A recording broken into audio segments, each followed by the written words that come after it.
test it. My microphone is okay. Yes, great. Yes. Awesome, Wonderful. perfect. Thank you. Thank you. Thank you so much. Yeah. No You problem. want to share your own screen, or is it from us?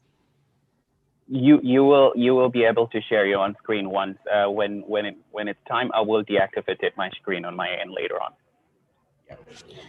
Just to let you know that yep, I'm from Vietnam, and I have to finish my presentation before around 2:30 Vietnamese time, Yes. because I have a next flight. Thank you so much. No problem, sir. Thank you.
Assalamualaikum warahmatullahi wabarakatuh. Good afternoon and welcome to our webinar today. And thank you for joining and participating at the Gigawatt Club Series number 2, bringing Indonesia to the Gigawatt Club. Vietnam made it, and so can we.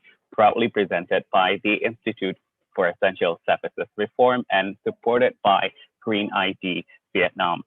My name is Ganda. I will be hosting for your event today. Before we're going to start and starting the discussion for this afternoon, please allow me once again to just remind us everyone again on the housekeeping rules for today's event. Ladies and gentlemen, that as you may know, for today's event, we are presenting on English languages. The interpreter services is available for all of you as joining participating from the Zoom application. So you can just, oh, sorry, probably the sound is, okay. I hope that you can hear my voice more audibly. I would like to repeat once again, if this event will be conducted in English. An interpreter services is available through Zoom application only. So if you would love to hear the interpretation in Indonesian, so just use the Indian interpretation services that available on Zoom interpretation. You can just switch on the language depending on which language do you wish to hear. But if you just want to stay, that's okay. You just stay on the English only version. All the participants' multimedia microphone will be muted from the admins and the moderation only. So only panelists and the moderator will be able to activate your microphone. If you would like to speak later on at the question and answer session, please do raise your hand or just chat. And if the times allow, our moderator will be able to sign you off and will be activated your microphone later on. The question and answer, if you have any questions or do you want to have a comment or feedback, please do just chat on the chat room that are available on Zoom room and also from the YouTube live chat channel. So you can ask as many as questions and hopefully we can answer them as many as questions to be answered when the time's allowed. Please do join the conversation with us with the hashtag Gigawatt Club and mention at IESRID on both Twitter or Instagram. We'll be love to hear you also to share the event today. And yeah, that's it. And then in the end of the day, all of the presenter materials PowerPoint session will be accessible to be downloaded later on the agenda page at iesr.or.id. Hopefully by the end of the event, you will be able to access it directly. And yes, this event is also will be live streaming broadcasted in YouTube channel of IESR Indonesia. You can also rewatch it later on the channel later on. That's it for the housekeeping rules for today. Now I will be handing over the platform to our moderator today, Mbak Malistia Citaningrum, that will be hosting your event for today. Mbak Citra, I will be handing over the platform to you. Okay, thank you, Ganda, and good afternoon, everyone. Thank you for joining our webinar today. The honorable speakers and panelists, welcome to this webinar. And greetings from Jakarta, Indonesia, for whoever not coming from Indonesia. Thanks again for coming.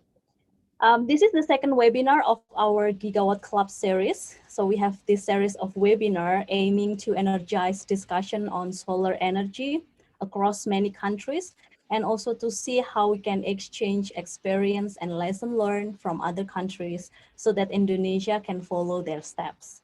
This is our second webinar. The first one we invited speakers and stakeholders from India. They are the front runner of solar energy in the world.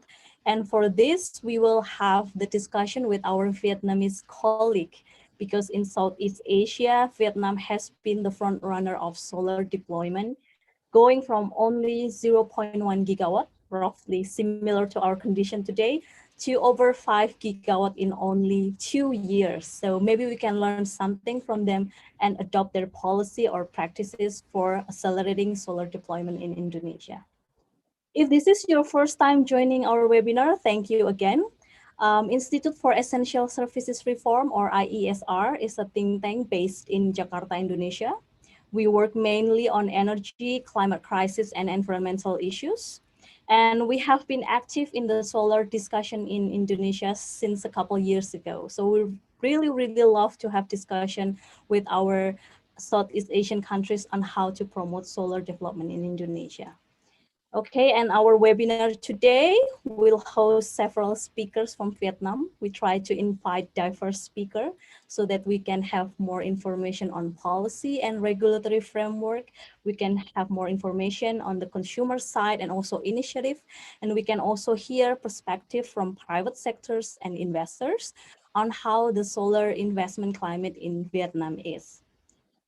Let me introduce you to our honorable speakers today.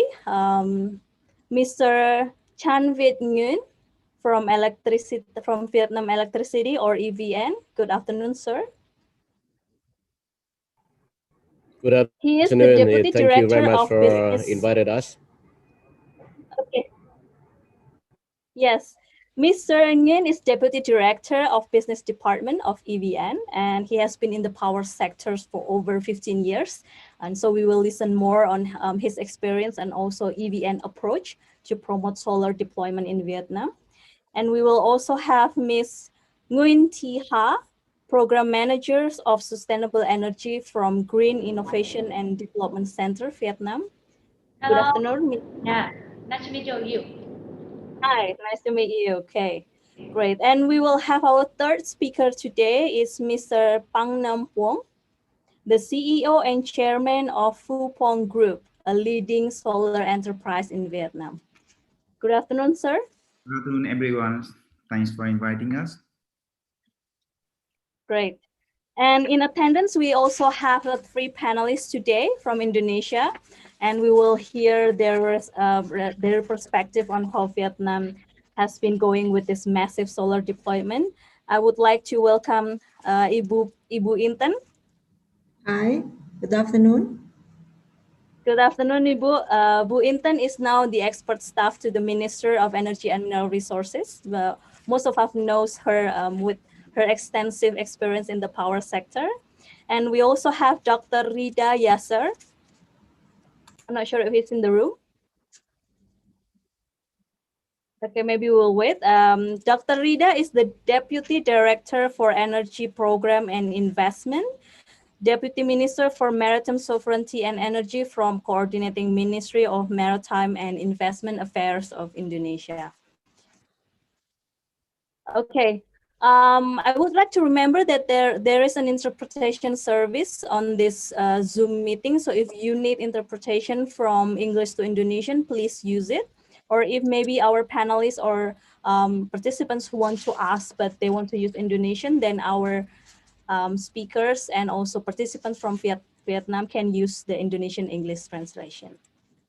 Without further ado, I would like to invite Mr. Chan Viet Nguyen, Deputy Director of Business Department Vietnam Electricity Group, or EVN, to share his experience.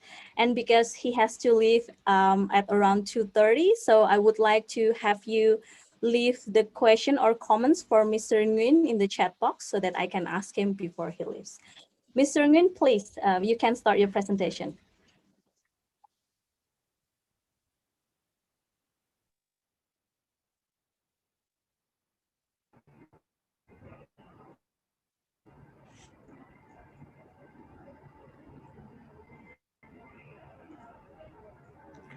Right.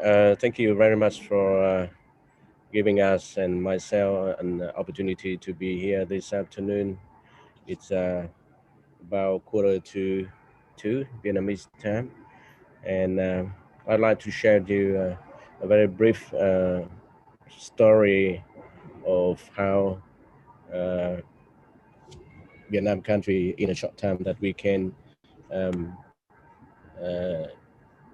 deploy and make a huge investment in solar in general and rooftop solar in particular.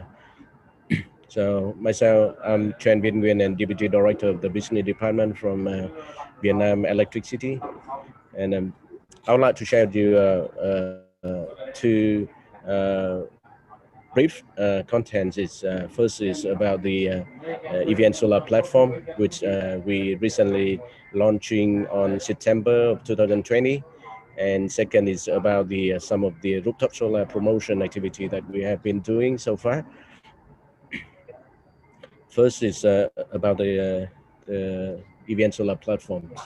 So this platform is more, it's likely like Graph and Airbnb, which is we aim to build on the web base, and which actually can allow all the investor and other stakeholder like banks and yeah, and utility company and customer or roof owner who actually can hook into our web and gather all the necessary information and also up-to-date information about the legal framework from the government and about the procedure and also the experience sharing among the stakeholders. And in the long run, that we will complete this platform, which actually can enable all the stakeholders like banks and rooftop solar installer and investment can actually trading on this website. So this website recently it's free for everyone, so everyone can hook into solar.evn.com.vn and can experience some very cool and nice features which already been there. The like I said, it has some very basic values like sharing the up-to-date information about the successful story and the list of the EPC contractor and installer, which is already filtered by EVN. So we only choose the best EPC contractor and installer for the rooftop solar to be listed on this EVN solar platforms. And customer or rooftop owner can easily contact with the EPC contractor through the web base. And one of the good thing about the platform is we also have very high quality control on the transactions and also the EPC contractor qualification. And we have standards and solar passport quality control, which is learned from the German standards. So every EPC contractor who agree to join the platform and also exchange the information on the platform, it actually have to follow these requirements. And we also have some online calculator, which is enable our customer to have a very quick calculation on their specific location to see their potential in rooftop solar investment, to see what is the payback periods, and to see the total investment and type of equipment that they need to be purchased to invest for their own roof. It will go through the simple steps. It's 6 simple steps that from the register to the platform, and also providing the information about the customer rooftop, and then they will receive the quote, the price quote from the online EPC contractor, and then this EPC or installer will send the workman come to the customer location to do this the survey as well designing and also in installation of the system, and then also do the some of the procedure with the local power utility, which is belong to EVNs, and finally the customer can start using the energy that generated from the rooftop their own rooftop solar system.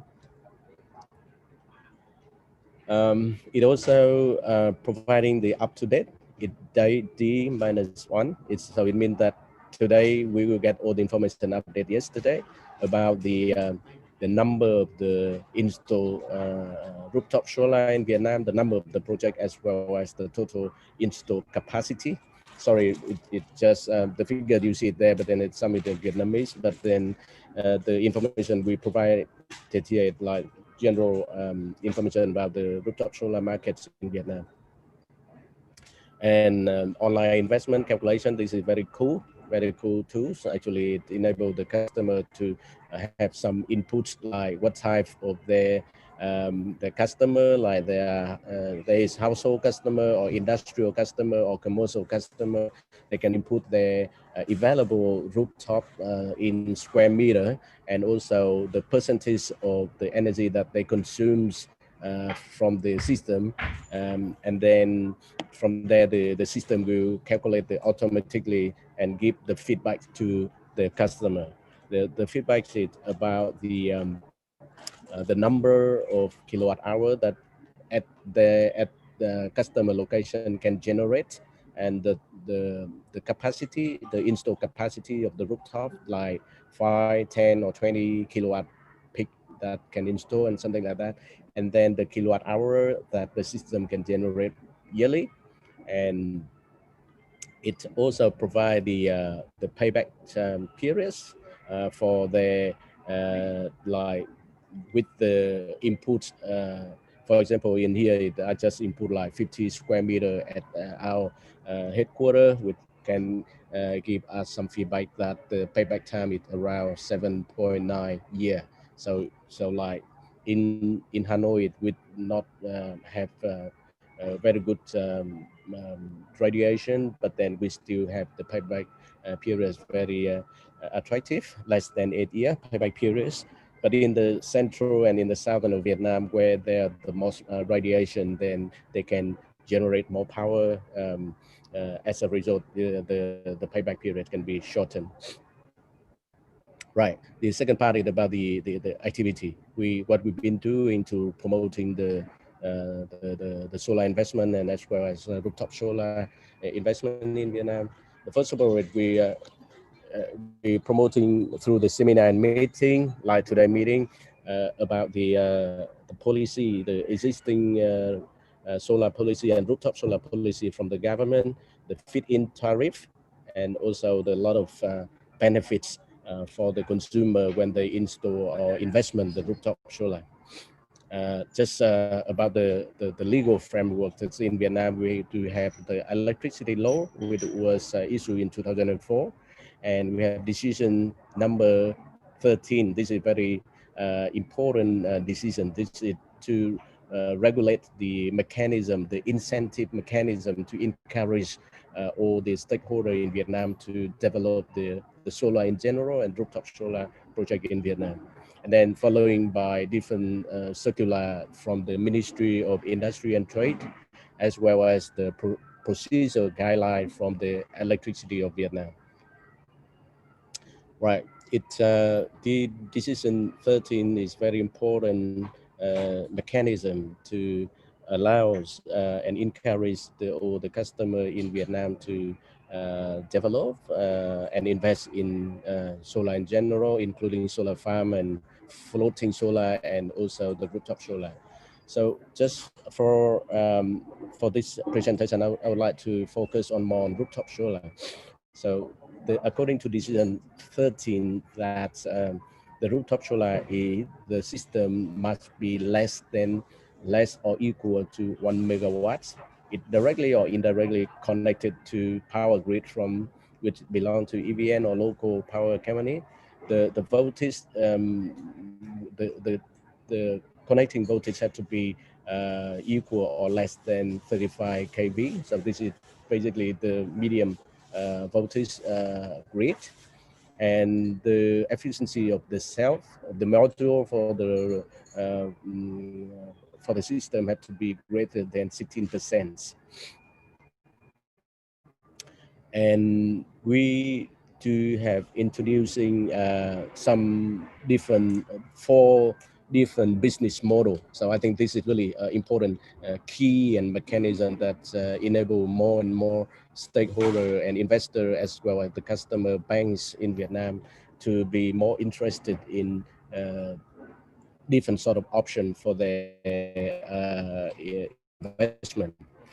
The first option is what we usually call it capex. It's self ownership, their own roof, doing nothing. Then they can start investing the solar by either they hide it from the EPC contractor, or they can buy the equipment by themselves, and then they make investment on their own roof, and then some power is self consumption. So if they need it, they can consume some power from the electricity that generated for their own rooftop solar, and the rest that the surplus electricity can sell it back to the grid, to the EVN with the price with the feed-in tariff 8.38 US cent per kilowatt hour.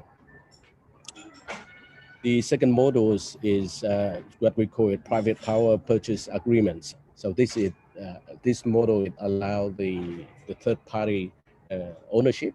So like you're the ESCO company or renewable energy company or solar company can invest and install the rooftop solar system on the facility owner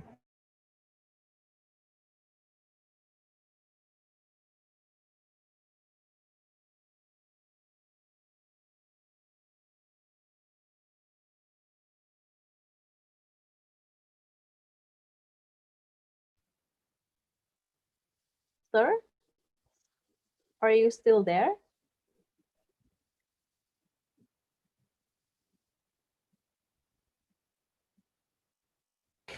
I am back now, and hopefully that.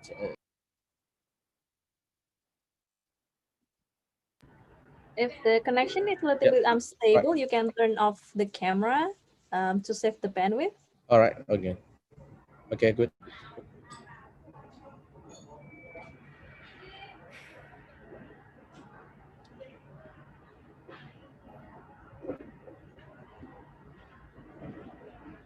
All right. So I hope that it's okay now. So the second business model is what we call a private power purchases agreement. So this actually like an ESCO, like energy service company. It actually this company they will either they will lease the available rooftop from the facility owner, and then they make their own investment, and they resell the electricity which generated from the rooftop solar to the facility owner. And this what we call solar service company can also sign the PPA contract with the EVN for the surplus energy that's generated and export it back to the grid, and then they can sell it to the EV.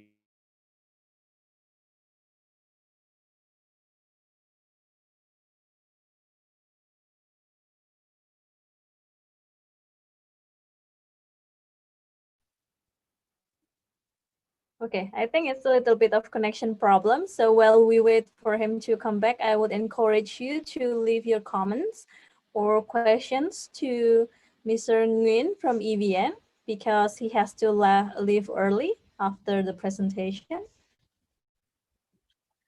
Yeah. You can leave it on So the I'm chat back box, now. or perhaps later when he leaves, we can also answer that question. All right, wonderful. May I continue? Yes, I sir. Are think you there? I'm back to normal now. Yeah. Yep, I am. Yes. So great. Yep. So sorry for about the interruption. The third model. The fourth model is third party ownership model. So actually, this is the rooftop lease and 100% sell to EVN.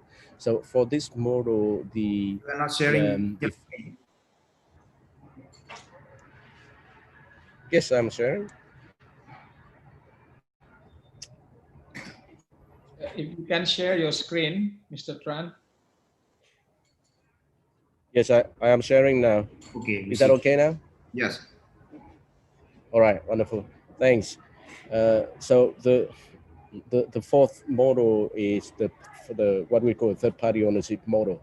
So for this, the facility owner actually can lease or can grant to the export company or solar service company, so that they can rent the available rooftop, and they make their own investment, and then they sign direct EVA.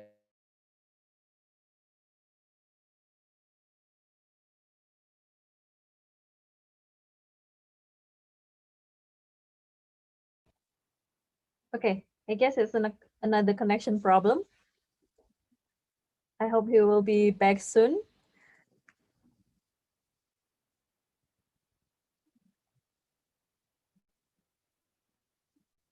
All right. Once again, I would like to encourage you to leave your comments or questions to Mr. Nguyen from EVN. Or later we can send the question or comments to him and wait for the response after he leaves. Several things to note, I think from Mr. Nguyen's presentation earlier, is that there is this appetite for promoting solar deployment in Vietnam, even from the utility company. So I think it's a good takeaway that we need to take note for now, how the utility company in Indonesia and the government make sure that there is this enabling environments that can promote the use of solar rooftop or other type of solar so that they can actually access the technology, access the financing scheme, and also the availability of the business models. Sir, are you there? Yes, you want me? Yeah, yes. You want me to continue? Yes, please. Yeah, We're waiting for your I think I have. explanation. Yeah. Once again, sorry for the internet interruption, but I think I have a better internet connection now. Well, thank you for your patience. Right. Yep. Like you said, we're pioneering in development of the rooftop solar. So, Please, Mr. Nguyen, share your screen, please. yep. Sorry. Maybe you can turn off your videos to. Yep. Is that okay now? Is that okay now? Yes, yes. Yes, that's Yeah. great. All right. Yep. Well, sorry for that. So we're pioneering the installation of the rooftop solar system on our power company offices or the substation like from 110 kV and above. It all equipped with the rooftop solar.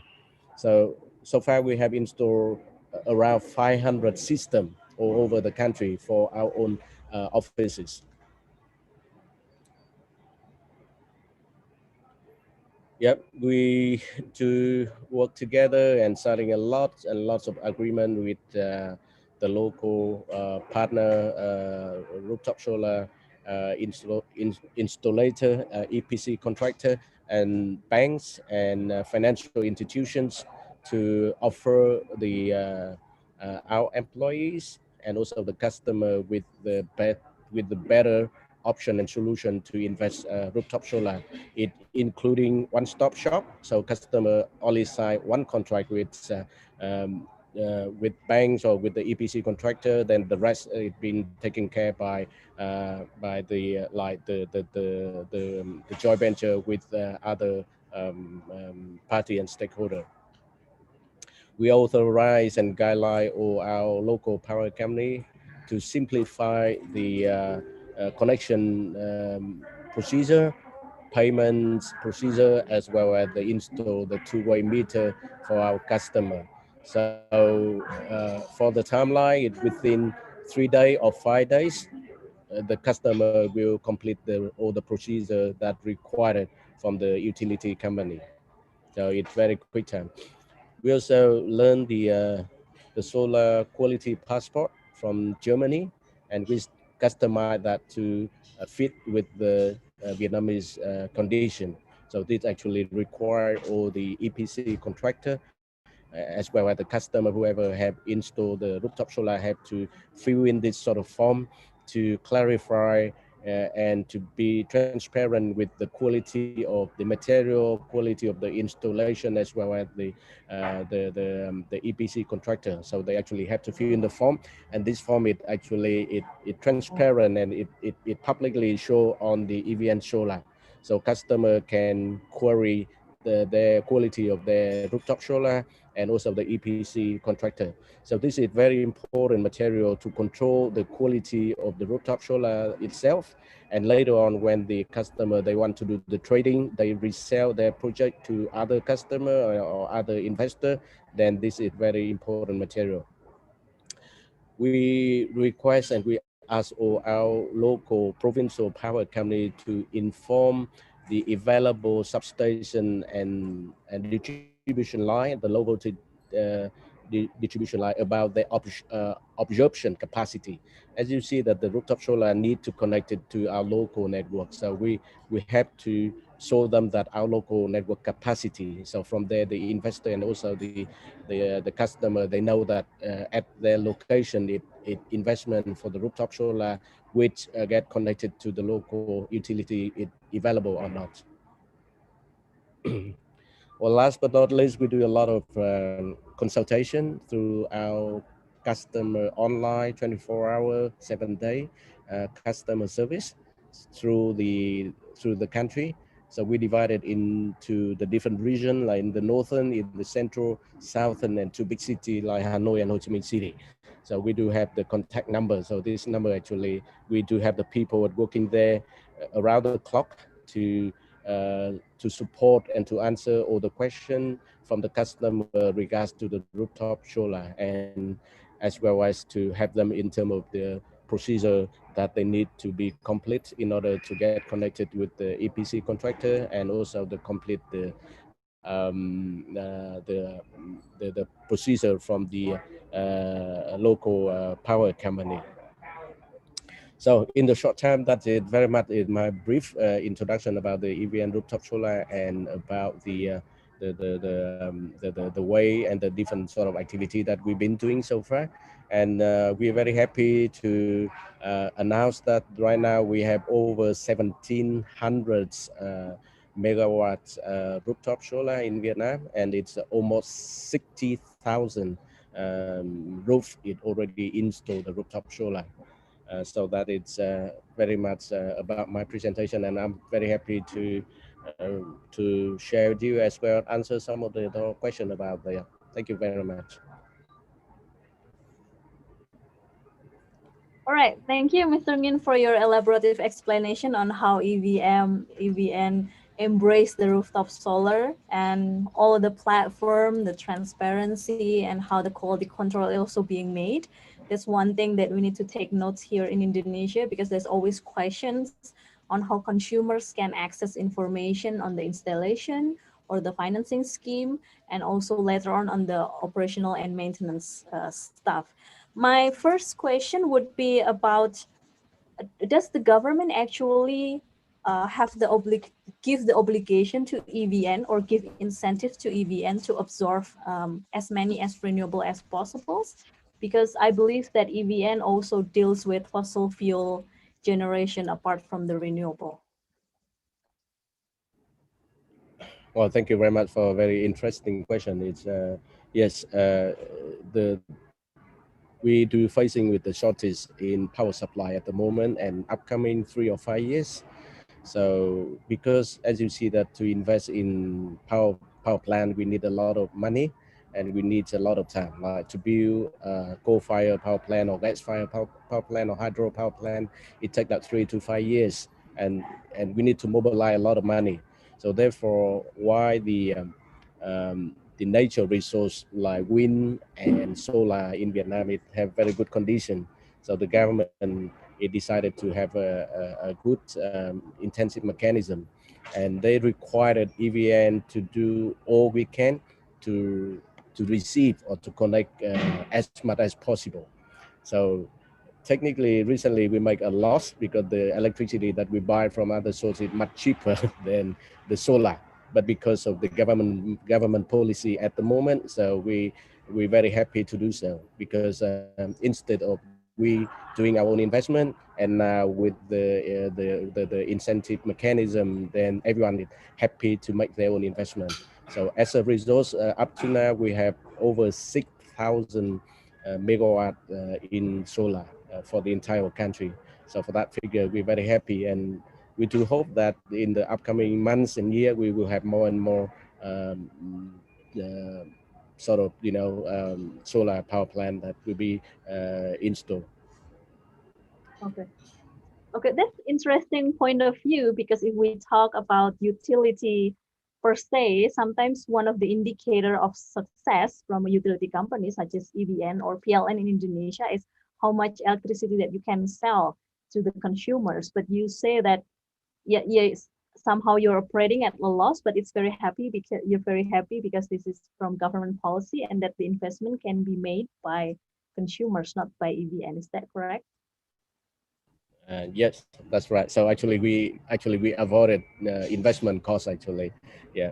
But in the future, I think we will have some sort of challenges in terms of operating the network and the system when we have more and more sort of solar and as well renewable energy exported to our grid.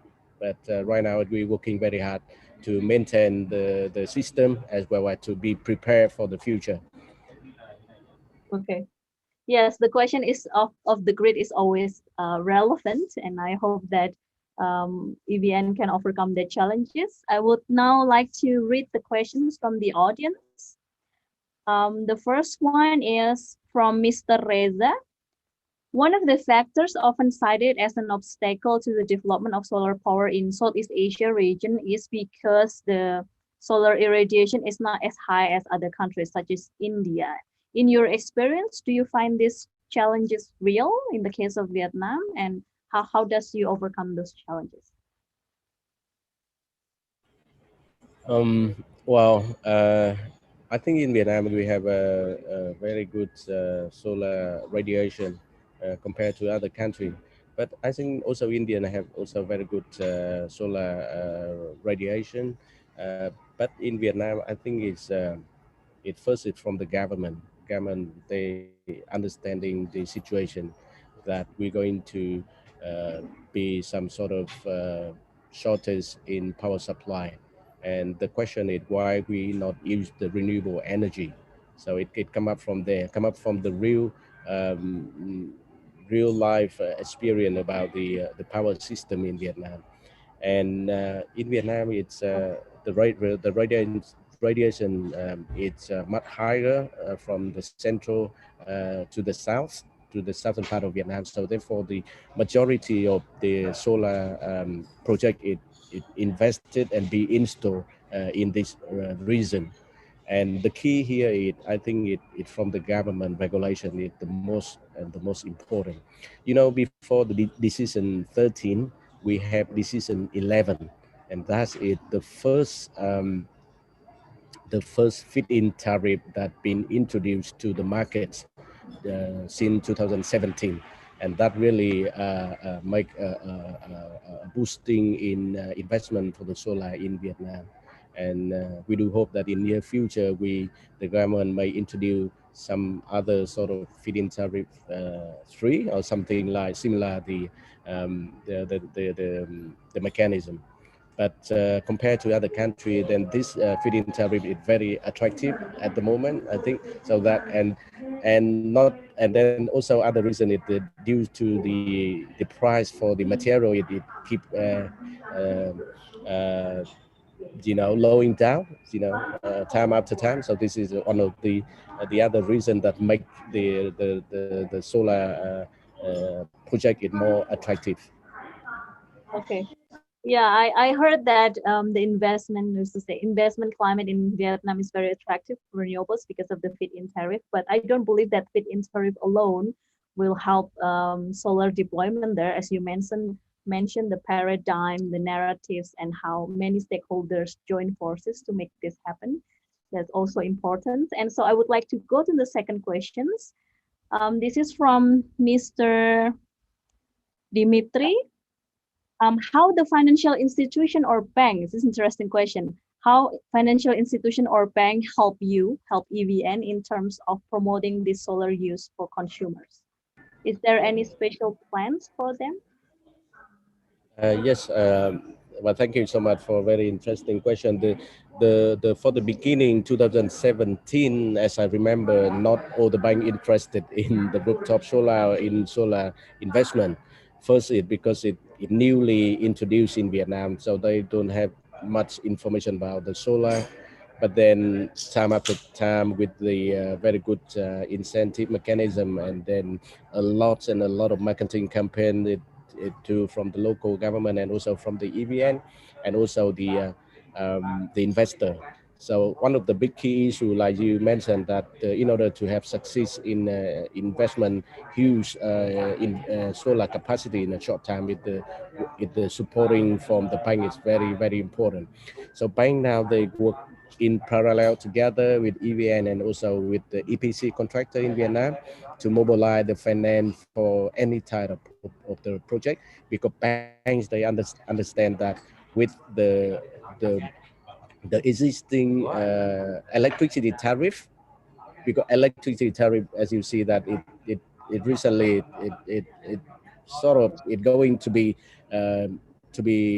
increased in the future. Why the price for to buy the rooftop solar it relatively high. So the bank they work out that for every rooftop solar the payback periods can be between 5 to 7 years, and the risk is kind of minimum risk, not much risk there. So the bank is they very interested in rooftop solar and solar investment in general. So they go together and they providing the different sort of loan option for mid and to long term loan, and with very attractive interest. So yeah, that's sort of the thing that bank it already get involved, and they already pay attention in the solar investment in Vietnam. So every day more and more bank that they interested in.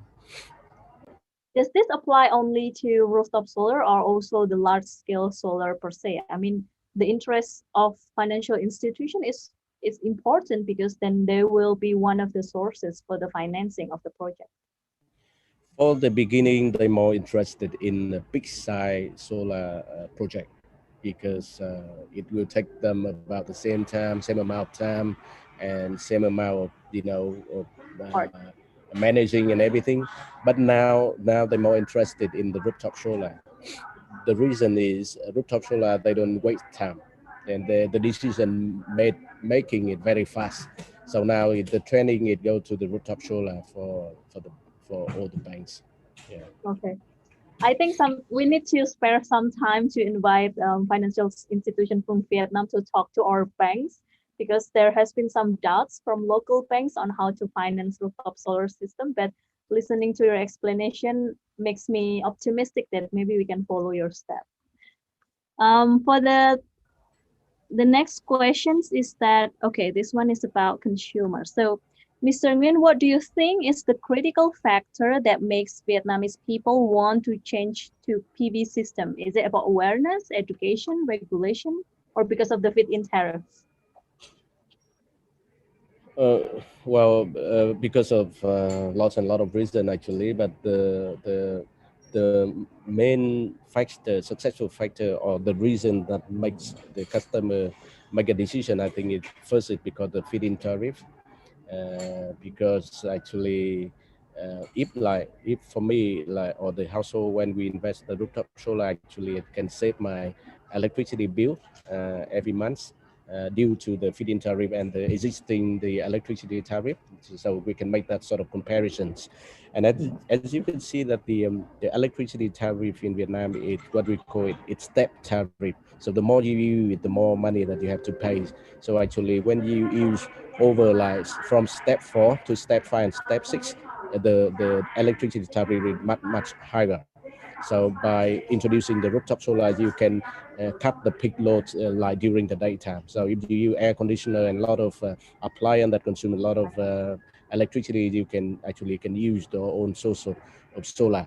And also because the feed-in tariff is for 20-year PPA contract. So actually the owner, the facility owner, they can make money as well. Not because they use it, but they can make the money by selling the surplus power to EVN, and they can own it for about 20 years.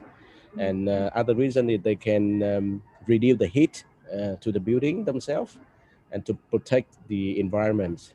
And the best but not last is to sort of to follow the government's policy, that it sort of every Vietnamese household and people, they keen about doing something right for the government, and they will contribute to the environmental protection, and also to contribute to the national energy security as well. So something like that. Yeah, but the most of people that they know about that, they will make an investment. Okay.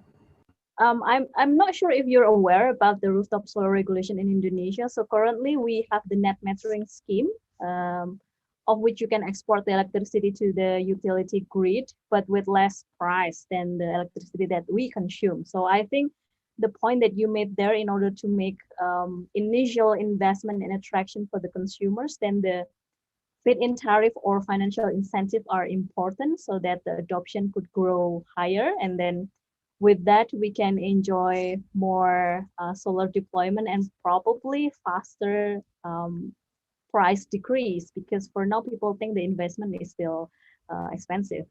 Anyway, talking about prices, um, There's always a question about local product versus foreign products, because foreign products sometimes is cheaper to use, and for us consumer, then we will choose the cheaper one in a way, because local products has price difference maybe more than 30% from the foreign products. Does this happen in Vietnam, or do you have like thriving solar industry to compensate that?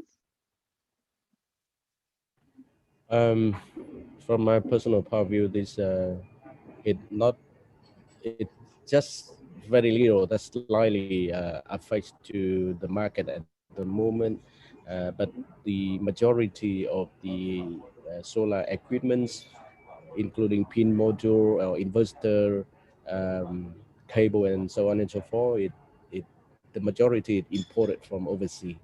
So when we import it, then we have to follow the overseas price. Very little company and manufacturer in Vietnam can produce the PV module and also the inverter. The one that we can produce a lot is the rack, the roof racks that local manufacturer. So so therefore the price for the investment for the rooftop solar very much depends on the international market about the PV model and inverter as well, because those main components can account for about 80% of the total investment. Okay, great. I think I will ask you the last questions before you leave. So this is a question from Mr. Wirawan. How about the awareness of society in Vietnam about rooftop solar? What's the goals of them? Like you mentioned earlier, that probably it's for decreasing the electricity bill, or is it because in terms of prices, it will be beneficial for them because of that 20-year feed-in tariff? For me, I would say for their own benefit first. So whoever before they make a decision, they would see that their actual benefit and value, that when they do the rooftop solar investment. What we show it like what we think that it now is a golden time in Vietnam to make an investment on the rooftop solar, because of we have very attractive feed-in tariff, because of the electricity tariff will increase in the future, and because of the price for the equipment, and also the installation and EPC contractor are very competitive.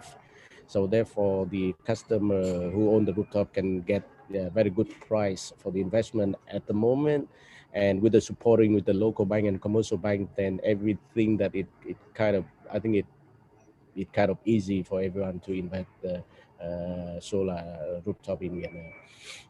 Yeah, I think maybe it's the logical option to do because of all of the benefit that you mentioned. And so as the remarks for probably for the utility company in Indonesia, talking from utility company to another, what we should do to foster this solar and rooftop solar deployment in Indonesia so that we can actually achieve that gigawatt order of solar. I don't know, but I would say that the most important, it comes from the policy first, but policy made by government. The second, the supported from the local company like utility company. So utility company play a very important role in supporting the customer, because they have to get connected with the customer. They have to sign a PPA contract, and they do the payments. So if everything is clear, simplified, and transparent, that will encourage the customer. They say, hey, investing solar is so easy. We have this sort of support and that sort of support. So everything get involved and every party get involved in this. I think they will make a very huge successful in rooftop solar development. Okay. Thank you, sir. I hope that our government and our utility company are also in the same agreement with you, how we embrace that this is the logical thing to do, and then it will bring down costs and avoid stranded assets you mentioned. And once again, thank you for allowing us to hear your experience and insights. Because you have to leave like in a few minutes, so I would like to ask the participants to give appreciation to Mr. Chan Viet Nguyen from EVN, and I hope to see you again in the future. Yeah, thank you so much, very much, and everyone, and Yep. I have to say goodbye now. I'm really sorry, but I do hope to see you guys again in the future, and hopefully we will have some more interesting story to tell about. Thank you so much. Thank you, sir. Bye-bye. Thanks, everyone. Okay. Okay, everyone. Now we will hear from our next speakers. There's such an interesting insight from EVN because I would also like to hear the same energy or appetite for solar energy from our own PLN. We'll see. And now we will hear from our second speaker, Miss Nguyen Thi Ha, Program Manager of Sustainable Energy from Green Innovation and Development Center, Vietnam. I think she will speak about the analysis for massive solar deployment in Vietnam and also the initiative that Green ID has worked on to promote solar development. Please, Ms. Ha, the floor is yours. You can share your own screen.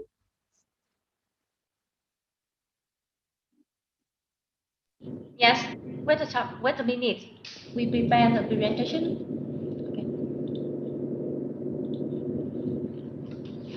Okay.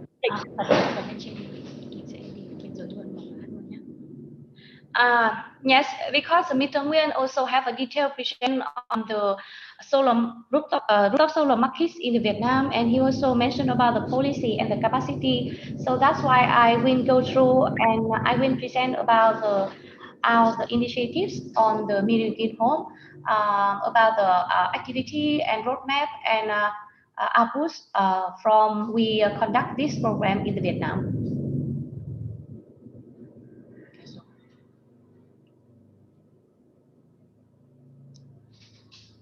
Yes. For Green ID, we also work on the renewable energy in the Vietnam. We are the leading organization work on this sector in the Vietnam, and we also have a lot of research and activity related to how create the forum and support for the local people can access wind energy, especially in the off-grid communities. I mean that's for the poor and near poor household in the rural. And in this program, we not only focus on the off-grid community, we also focus on in the city people to how to consider how we can bring the how to say the 1 million house in Vietnam with green energy solution and energy efficiency to 2030. And we also hope that we can bring more the benefit for the lower as well as higher income for the household, small and medium enterprise in this sector. It's our goal. Sorry, could you make your screen full? I think it's in the presentation mode. So like we see your next slide. Sorry Okay. for interrupting. Yeah, I check again. Yeah, great.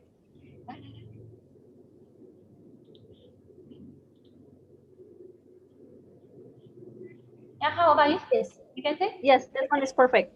Yeah. Okay. So you can see in the outgoing, I just present about the overview. Next slide.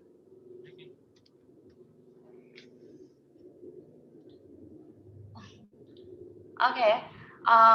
For the about the objective, we also identify the 5 objectives for this program.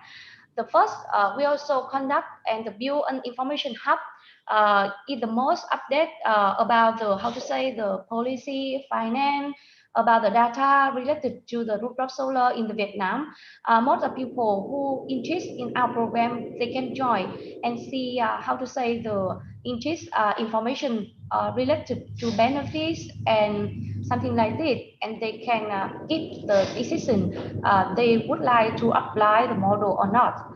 And the second, we also conduct a pilot model, rooftop solar PV and green solution for green home and building, and demonstrate the model financial and environmental and social benefits for the people. And the third, we also build the corporate alliance and ensure the transparent information about the product's quality and green solution from the participating of the supply. In this objective, we also conduct two active lists of the um, alliance, including the supplier, experts, scientists, and the technician and some organization who also work on this sector in the Vietnam. And the fourth, we increase the financial support green solution, especially for the low-income household and remote country in the Vietnam. Remote community in the Vietnam, because there, according to the Ministry of Trade and in the Vietnam, that we may have the 1 million household could not access with the electricity. And the fifth, we communicate for the multi benefits of green solution and advocate for the policy to support for this program can conduct in the Vietnam. And in order to conduct this program, we also develop the business model. In this section, we also receive the support from the international experts to help us to to develop the plan, including a lot of the stakeholder related to our program. Example from the supply, excuse me. Yeah, from the supply, media, and customer to connect all them in the platform. And for Green ID, we keep the role as the connection all the stakeholder in this platform to promote for the rooftop solar in Vietnam. And we also fix the information for the donor, for the government, and some of the institute and the university in Vietnam to keep, the technician support for all the contracting and related to the rooftop solar. And we also work with the bank and financial fund to develop or to connect the finance money for this program. It is our the business model we developed to explain more about the process related to how we can promote rooftop solar in our concept. And related to the roadmap, we also give the the steps to get milestone up to the 2030. We have 3 steps quite clear from 2018, 2019. Required to develop a partnership with the NGO, with the citizen group, government, and including event and supplier related to the solar panel in Vietnam. And we also actively the alliance we call Vietnam Coalition for Climate Action, VCCA, including a lot of the partner with a lot of sector to join with us to promote the rooftop solar in Vietnam. And we also complete the concept of million green home with the portal. I mentioned that about the information hub to show with the old people and can join to see the information related. And we also connected with some the financial support from the bank and from the green fund in Vietnam and from the government in local government to support for the people in application. And the second step, we continue piloting and do the marketing campaign to advertise for the program.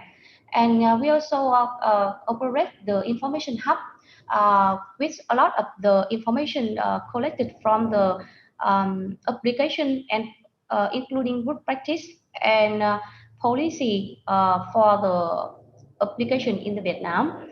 And in this step, we also connect with the bank, commercial bank, and we also establish a green fund to support for the low-income people can access with the rooftop solar. And the final step, we we also conduct some review on the the application. We find the challenge and the opportunity for the replicating in Vietnam. And in this step, we also focus on how we can document the standard related to the solar system because it's very important in Vietnam, because now we don't have any standards from the government to guideline for how we can apply the standards system for the people in the communication and the advocacy. It is some brief about our plan to conduct this program in Vietnam, and this will be the edits based on the background and based on the context of Vietnam, because we also base the policy, existing policy, and the how to say the condition of the people when they adapt with this system. This is some of the detail about the information hub. So we can see that we also build up and connecting the customer and the reputable green solution provider in this platform to show the model and to show the good practice from and experiences from the customer to share with other people to learning and how to say understanding more about the solar system. And we also conduct the fundraising for the off-grid area by the crowdfunding and from the other fund to build the green fund. And we also showcasing the Thai people green building and model from the piloting to show the benefit and to show the value of the solar rooftop. And in this platform, we also connect with the green finance from package for the household and business and updating information on green solution regularly based on the changing of the technology context on the world and in Vietnam. And you can see that is the platform. We have the information hub in here, and we show the how to say the equipment related to the rooftop solar now in the Vietnam, and we also show link it with the event solar to show the capacity of the solar in the Vietnam for the consideration. And we also how to say the post pilot program we conduct in some the area in the Vietnam as a example about the successful example about the rooftop solar from our perspectives. Besides it, we also run the fan page for Million Green Home to connect all the people nationwide in this platform to exchange about the experiences and learn it about the rooftop solar. And we also organize some the how to say the webinar and via Zoom to discussion with the local people in national level with the support with the participation of the supply and the expert to talk more about the benefits and about the technical issue in this sector. And for piloting session, we also building on the online the data on green solution both rural and the urban group to show the benefits and value. And we also implementing the pilot program for green solution with household, business, and public facility, including school, office in urban and rural. And we also conduct and replicate green solution through networking with the green stakeholder partner via ambassador network in this program. And you can see that it is our roadmap about the piloting model. We conduct in many areas with a different condition in the Vietnam. Example in the north and in the south, based on the, how to say the variation of the each area to promote for the how many the system should be the implement in each area. And in order to conduct this activity, we have to how to say the establish the solar ambassador group. They can be either pilot or the interest pupil, or they also be the technician. Most of people join in this group. They will how to say the support us to bring the benefit of the solar rooftop solar to their area and support for the replicating of this model in the nationwide. And for the alliance, we also have the building the Vietnam Coalition on climate action. And now we have more than the 53 members from the CSO, from the NGO and green energy company to join with us.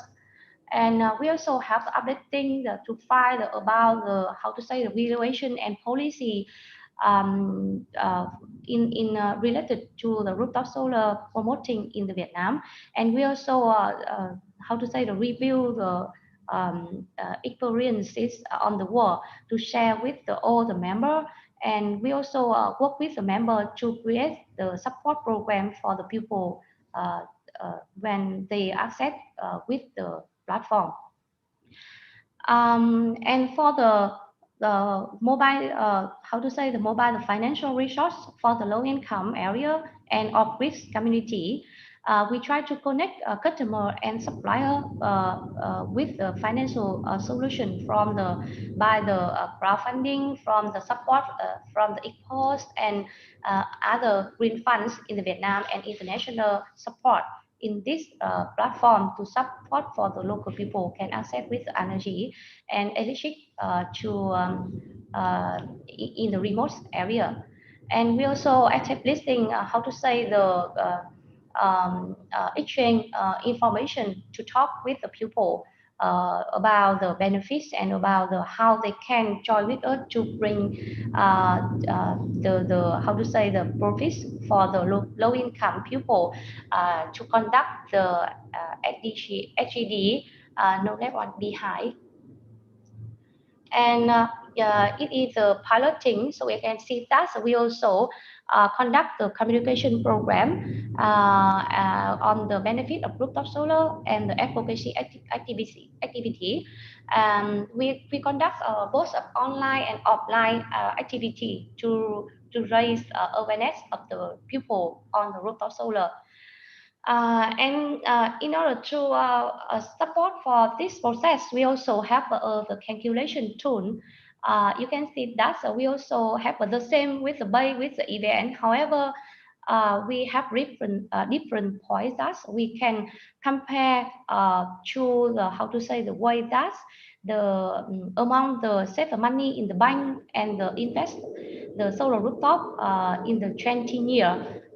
For the people can see about the overview of benefit among this phase in the Vietnam, and it support a lot for the communication activity when we work with the people, especially for the low income people, understand more about the solar rooftop system. Yes, this slide show about some of the model and with the support from the Vũ Phong Solar in the An Giang province. They are the off-grid area, and we support them access with the standalone solar household. They can use how to say the system for to create the electric for the necessary activity such as for the lighting, for the watching television or listening radio, or for the education of the children in this area. And this system for the big group, including the 20 household, it also off-grid mini solar combined drinking water system in our province. And this the capacity of solar system is 6.20 kilowatt peak, and capacity of the remote office we call RO system is over the 300 liters per hour. And for this, the system support for the local people can both connect with electric, and they also earn the money from the people through selling the water for the maintaining this system. And another thing, we also support for some school in Vietnam access with the solar system, connect with the grid for the teaching, and earns money from the selling the electric for the EVN. So you can see it's the system for school in the both rural and the urban in the Hanoi, in the some city and some area in the Vietnam. In this program, when we conduct, we also got a lot of the challenges. And some of the challenges we would like to detail in here that, you know, that also we have the feed-in tariff. So I think that it's quite a short because it's only have the deadline in the one years, even 6 months in Vietnam. So how to say we could not the adapt with the policy and bring a lot of challenges for the customer and the supplier can accept with this policy. And the second, that's now they don't have the standard for the rooftop solar system in Vietnam. So that's why it difficult to how to say to talk with the people to understand all of the benefit of this system and can apply this system. And the third the pupil over next of the in how to say the not equal between between rural and urban, a lot of things related to the finance. It's very difficult to access in Vietnam. Also, we have the participation of the in commercial bank, but most of them have how to say the high the interest when they provide a loan for the people.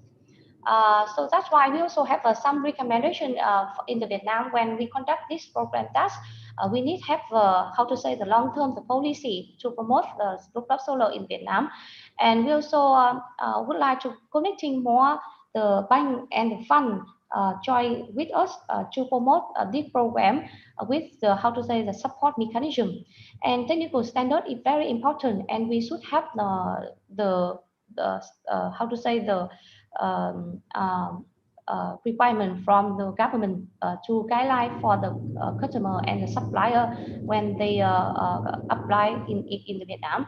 And you can see we also promote for the green ambassador in our program to how to say reflect the rooftop solar in nationwide, and we can based on them to how to say the communicate with the people to talk more about the benefit of this program.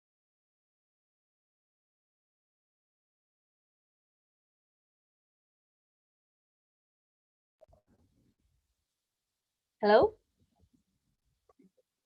To reduce the emission CO2 when they use a renewable energy solution combined with energy efficiency in their home. This is some how to say some briefs about our program. And in this webinar, I would like to see resist more the how to say the question and exchange from the all member. We want to how to say the revise and update our program can conduct in Vietnam and business. Yeah, thank you so much for the lesson for listening. Okay, thank you, Ms. Ha, for a great initiative that you've done there in Vietnam, promoting rooftop solar for many sectors. I would say not only for urban areas but also for rural applications. We also would like to inform you that we have similar initiative in Indonesia called 1 Million Rooftop Solar Initiative, which was endorsed by several government ministries, association, including Indonesia Solar Associations. And we hope to learn and exchange lessons from you on how to implement that, because our progress currently, I have to admit, is quite slow. And so we're really glad that you share with us what you've done there. Anyway, I think there are questions for you in the chat box, but we will get back to you later. I would now ask Mr. Pong from Fupong Solar. Yes, you are from the private sector, so to say, for the business player. So I would like to hear how you perceive this solar investment climate or government policy that you see is capable of driving massive solar deployment in Vietnam, and perhaps your remarks on how Indonesia can also create the same enabling environment for the business players. Please, sir. Okay, thank you. I will first take some minute to introduce about our group of company and how we come to this solar industry in the very soon. And we already come over 12 years in this industry. And I think I will share the major milestone of Vietnam market because the two speaker, one from EVN company and one from Green ID, already share like the general pictures of the Vietnam market, especially the rooftop solar. But I want to emphasize in my experience on each milestone that the Vietnam government have some like specific policy and how the business and investor like us reacting to those policies, and we are going to have 10,000 megawatt end of this year. So I will share my screen. Okay. So do you see my screen? Yeah, perfect. Okay. So this is the background is the 2 megawatt rooftop, the newest model that Mr. Nguyen already talked before. This is kind of the OPEX model. So we invest the solar and sell the electricity to the factories cheaper than EVN price. And this is the last this is the last part in my presentation, but this is the most potentials in our market as of this stage.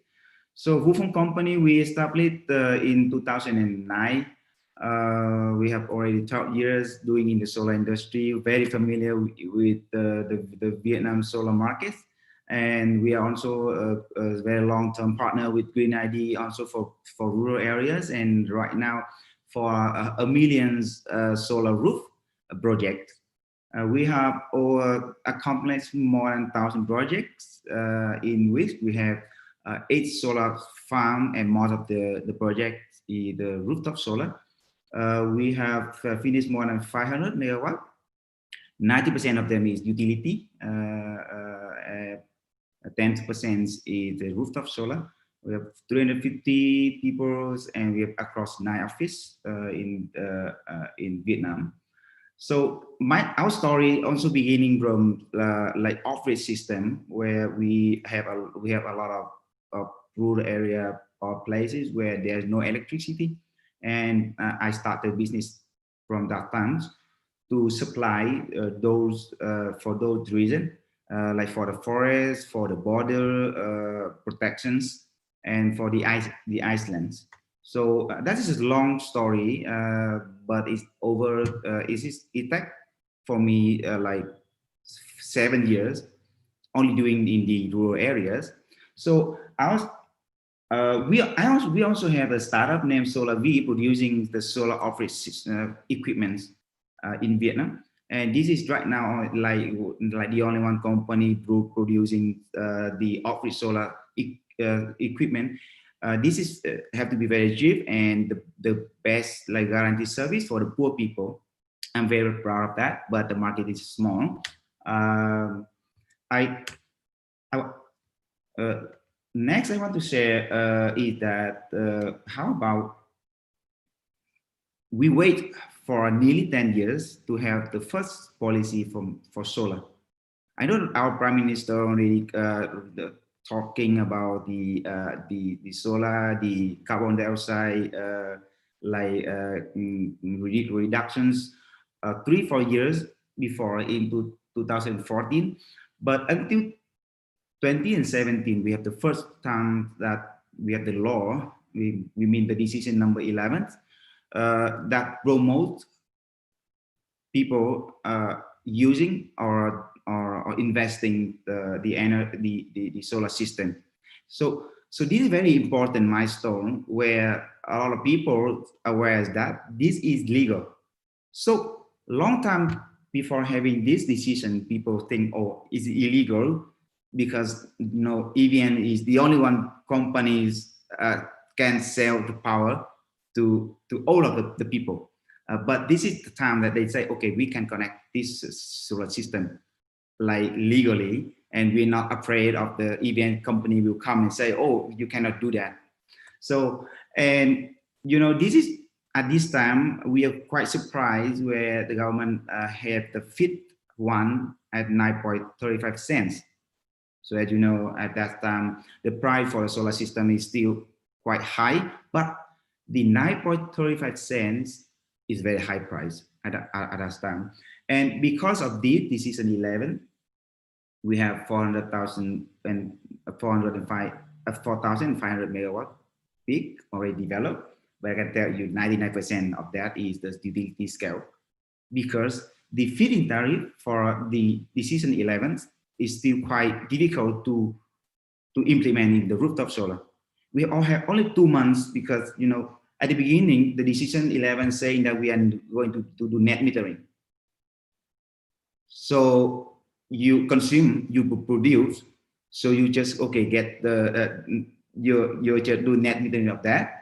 But then it cannot do. Then at the end of the it's coming to the end of the mid of 2019, they changed to pay money to the roof the solar rooftop. Then we have some hundred megawatt implemented by the decision 11.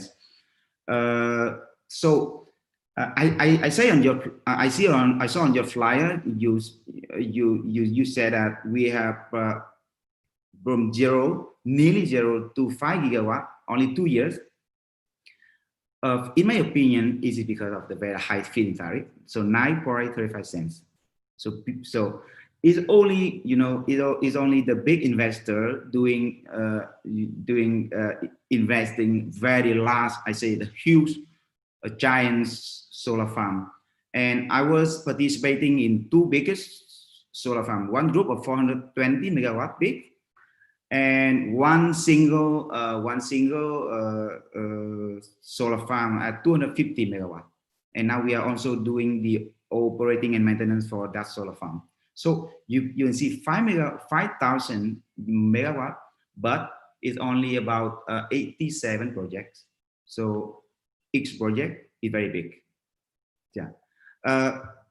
So that is to explain why we have the first 5 megawatt.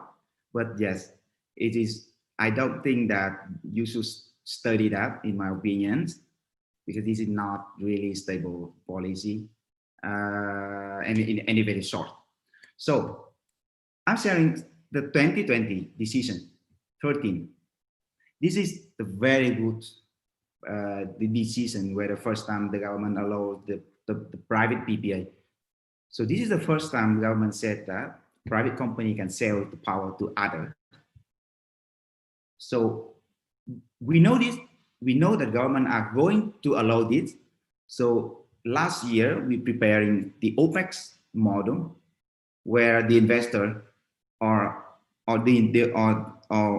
we acting like also an investor on EPC with the supporting from the bank or with other investor or overseas investor to invest the solar on a rooftop and sell the power, the electricity to the roof owner, the manufacturers. And this year, because of this, the rooftop solar is booming. And the latest information I'm having, we have more than 1,500.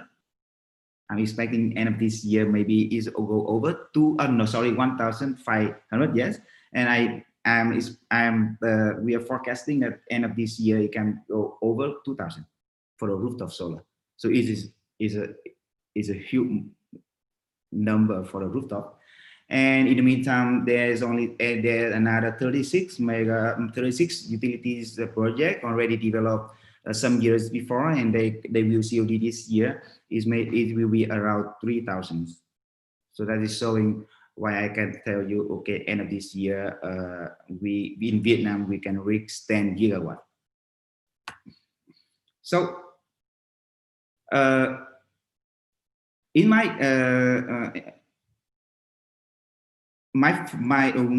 what I predict in the coming years is that 70% of the rooftop solar, 70% of the rooftop solar will be the OPEX model, where we have many kind of investment to the roof, because we have 345 industrial zone with a lot of factories and very nice roof. So this is also a potential of 10 gigawatt more if the next year we have some kind of fit 3 that we are expecting for sure. The fit 3 will be very low, but even is a 50% down from this fit 2, I still confident that the rooftop solar market will be the lead of the solar market in the next coming years, because in our experience, we are having a big pipeline, like 100 megawatt of the manufacturer who consume likely 100% of the power generated from the roof. So it just has some time like Sunday or holiday, the day that they are not manufacturing, then we need to sell back to the grid. But we still expect the new fit, but not very short time, but can be 3 years. It can be 5 cents, 6 cents, or 7 cents. But it will be very support for this kind of model. So Vufeng, we are also having an investment company and investment platform named VB Energy. We are focusing and bringing 70% of the total revenue to Vufeng EBC company because of this model. So and last but not least, many big company like Procter & Gamble, like Unilever, like Adidas, like Nike, they are like setting the target of 100% renewable by 2020. So I know it is the same in Indonesia or in other countries in the world. But you know, the roof can only supply for them 20% or 20% or 30% because they consume a lot of power.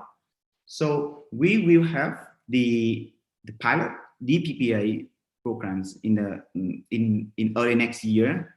You know, USAID, GIZ really support our MOIT to try to implement that policy, and we will have around a 300 megawatt pilot for this kind of model. So I believe that in the next coming year, the solar market in Vietnam is still booming. But one of my recommendation to our governments in many conferences, I say that because the homeowner is like the program of a million solar roof like Green ID is hosting to meet.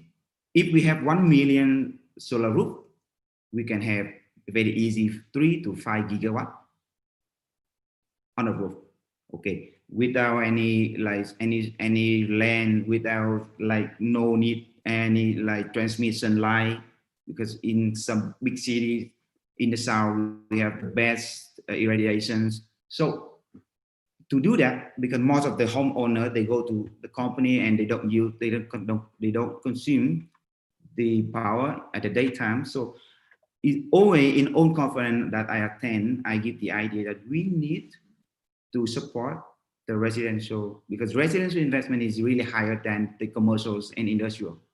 So if the country like Vietnam or Indonesia, if we have a specific policy only for the rooftop solar for residential, less than 10 kilowatt peak, I think, and if we can promote that segment, we can gain gigawatt very soon, because the payback periods to invest the solar system is much more higher than putting the money in the bank. And the banks right now, they are doing very good in Vietnam. They're doing very good to launch for the CNI project, and they are targeting to launch for also the homeowner. And for us, like our platform VB Energy, we are also studying on combining with the banks. So three party to have a model, a financial model to support the households to install the solar system. Like they can put 1,000 USD and they will pay that for 4 years or 5 years. So it's a kind of project that we are working on. So just want to share with all of you and hoping that Indonesia will have a lot of gigawatts for solar, in the future. Last slide I want to share is that we, as a local leading solar EPC and OEM company, because we have the opportunity to do O&M for hundreds of megawatts solar farm, and we have opportunity to do EPC and O&M for hundreds of rooftop megawatt projects. We are also developing the local technology, like we are producing the solar cleaning robot. We are producing those like IoTs and monitoring system. We are working with local startup to have we also have already the drone. We do like the thermal scanning. All of those is the thing that we plan for at least like 20-30 years, because after 5-10 years we will like develop like 10 or 20 gigawatt of solar. So there's a lot of works for the local company to do at operating, maintenance, optimization, cleaning, everything. So a lot of work created from the solar industry in Vietnam in the next coming years, and I hope so the same in Indonesia. Thank you. Okay, thank you, Mr. Fong. Sounds like the business is all good in Vietnam, and I really hope that Indonesia can also have that kind of happy climate investment and also business environment for solar. And I do agree with your remarks that feed-in tariff plays an important role to attract investment and to have more business players to open the market as well. But then again, consistent policy and also support from the government is also important, so that business players can have faith that doing business or investment in solar is good for them in specific country. And about RE100, it's also the same case in Indonesia, that many of the RE100 companies and also outside the RE100 companies wants to go carbon neutral by a specific year. And we're afraid that if the government doesn't step in to create more enabling environment or supportive policy, then they will move their operation to, well, Vietnam, probably, because you have more conducive environment for them to have that 100% renewable energy. There are questions for you as well in the comments. I would suggest you to take a look, but for now, I would like to have Ibu Intan to give some comments as the power export staff to the minister, and you have been in the power sector for so long. It seems like Indonesia has to step up our renewables game, and maybe you have some comments or suggestion on how we do that, or probably copying some of Vietnam's step. Please, Bu Intan.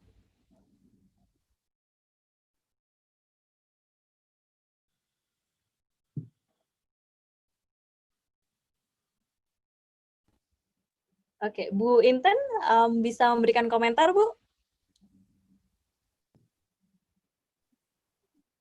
Atau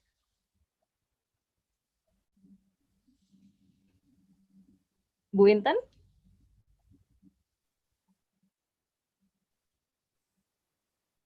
Oh. Bu Intan, could you give us some comments on that? Hello. Yeah. Thank you. Thank you, Mbak Citra. I think this is very interesting presentation from Vietnam, and then how they're very speed to increase only 2 years with the 5 gigawatt. I think it's very interesting, and the important is the government support, yeah, the government support, and also the business scheme, yeah, and also the business scheme. I think the first presentation is very clear regarding the business scheme. I think it's become a reference in Indonesia, but I think the important is how the electricity system can adopt the intermittency of the solar rooftop. Is there any battery also conducted and included in the package of the rooftop, or because of the Vietnam have a lot of hydropower plants, so the intermittency is the intermittency is solved by the hydropower plant. Maybe this. So in Indonesia, it is not maybe is very rather different, slightly different with the Vietnam because of the fuel mix in the system between Vietnam and Indonesia. In Indonesia, the hydro is not a majority, but in Vietnam, the hydropower plant majority. So this is also the difference between Vietnam and Indonesia. But overall, the business scheme and the government support and also the platform, I think it's become the challenging and good reference for that. Congrats. Okay, thank you, Bu Intan. Maybe a follow-up questions. The intermittency has always been a reason for us that we don't want to fully embrace the rooftop solar or even solar farm in general. But I think that technical challenges like that can be solved. How do you think about that? I mean, if we use the technical reason not to promote solar deployment, is that somewhat okay? Sounds like an excuse. Sorry for my language. I understand. The technical issue is the battery, the energy storage, and the energy storage now it is still in the commercial issue, the commercial issue. So the price and the tariff it is very sensitive in Indonesia, Mbak Citra. So it is become obstacle. If we talk about the technical issue, it doesn't matter because now we have a battery, but the battery itself, it is still a high cost, high investment. So Vietnam, there are a lot of hydropower plant, and the hydropower plant itself, it can become a mitigate and become absorb the intermittence. And in Indonesia, there's also the hydro, but it is not very depend on the size. The size it is relative lower than Vietnam. So maybe this is the difference, but the business model and the platform, I think it's become one of the challenging and become a idea how to accelerate in Indonesia and put it and let the private sector and let the financing institution also collaborate and also giving the solution how the affordable tariff can also be achieved for this method. Okay. Regarding fit-in tariff, Bu Intan, do you think that the long-awaited presidential regulation on renewable energy tariff will help Indonesia to boost renewable and solar investment in the country? Yes, I think the fit-in tariff also will be adopted in the draft of the presidential decree that regulation that will be issued. We hope that the presidential decree for the renewable energy will be issued. And this is also put it fit-in tariff on the solar panel. And also others speed up process. So this is I see that there is a six step to do that. I think it's become also the good idea. The platform, Mbak Citra, I think the platform is good to meet the supply and demand, to meet all of the stakeholders and contractors will become in the platform and easy to communicate and easy and transparent about that. Okay. I want to add in one idea when I hear from Sure.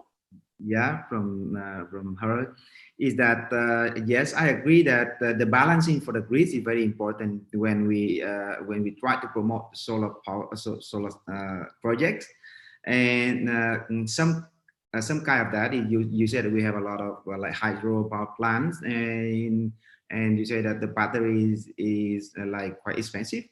Expensive. Yes, I agree that the battery is expensive, but the price is reducing significantly.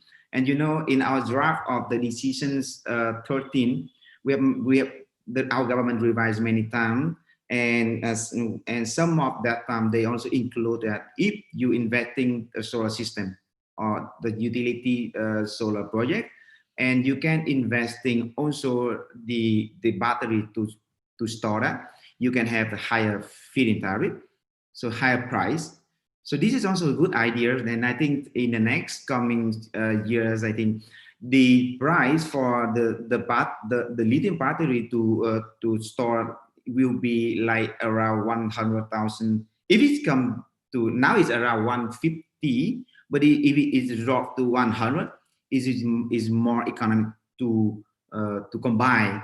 But one thing that I don't know if in Indonesia you can apply, because I am the vice chairman of the C47 construction company, the 45 years company in Vietnam, focusing on irrigation, hydro power plants construction. So we are doing the first part of the 1,200 megawatt pump hydro power plant. So we have a dam. So we will have a big legs, and we are finishing the two out entrance of the water. So we will pump when we have the the cheap electricity. Also we have the surplus electricity, and then we'll produce the energy. So I think that's key. I don't know if in Indonesia you have that, but our company, we have still in construction. Yes, we are doing the first part, and we hope that that project can finish in the next 2 years. Okay. Yeah. Okay. Pump Awesome. storage, yeah. But the scheme that allows us to get the higher feed-in tariff for battery is very attractive.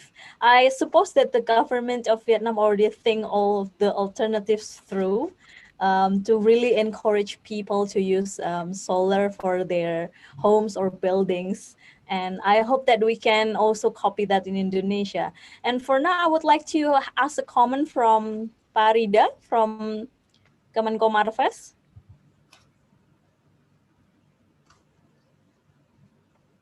Hello, Parida? Is he still here? Yeah, 1 second. Okay. I got kicked out a little bit.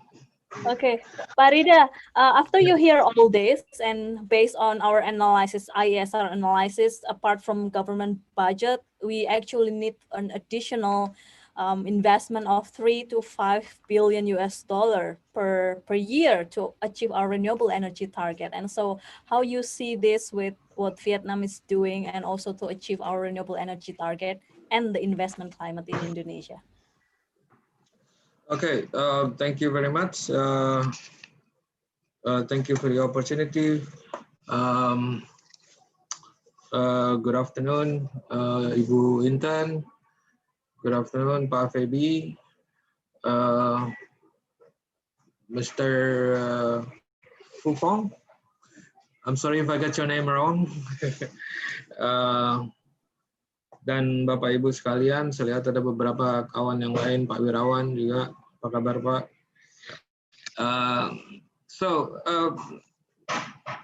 I would like to zoom out on the problem.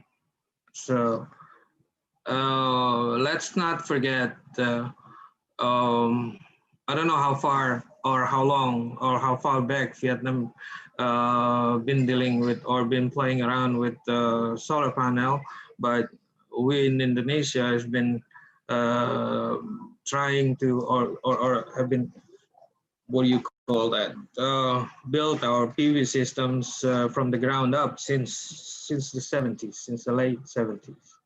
So it's been a while, and in the journeys, a lot of things happen, a lot of regulation changes, but one thing stays the same. Not much is happening, and PV system don't grow big. Doesn't grow big in Indonesia. So it is somewhat a good time for us to look at the fundamental. So I would like to share with you, if you ask some experts and they don't know what the actual problem is. We don't know what the actual problem is with PV, large scale PV in Indonesia, because we tried everything. It just doesn't work. And if you ask the very expert people, they will look at the fundamentals. So if we build a house, if the foundation of the house is not right, no matter what you do, house gonna come down, house gonna come crashing down at one point or another. So what have we tried? Let's pick up some questions, some fundamental questions. For example, is the potential is the problem? Potential is not the problem. Potential is there. The sun is always there. We have a good climate,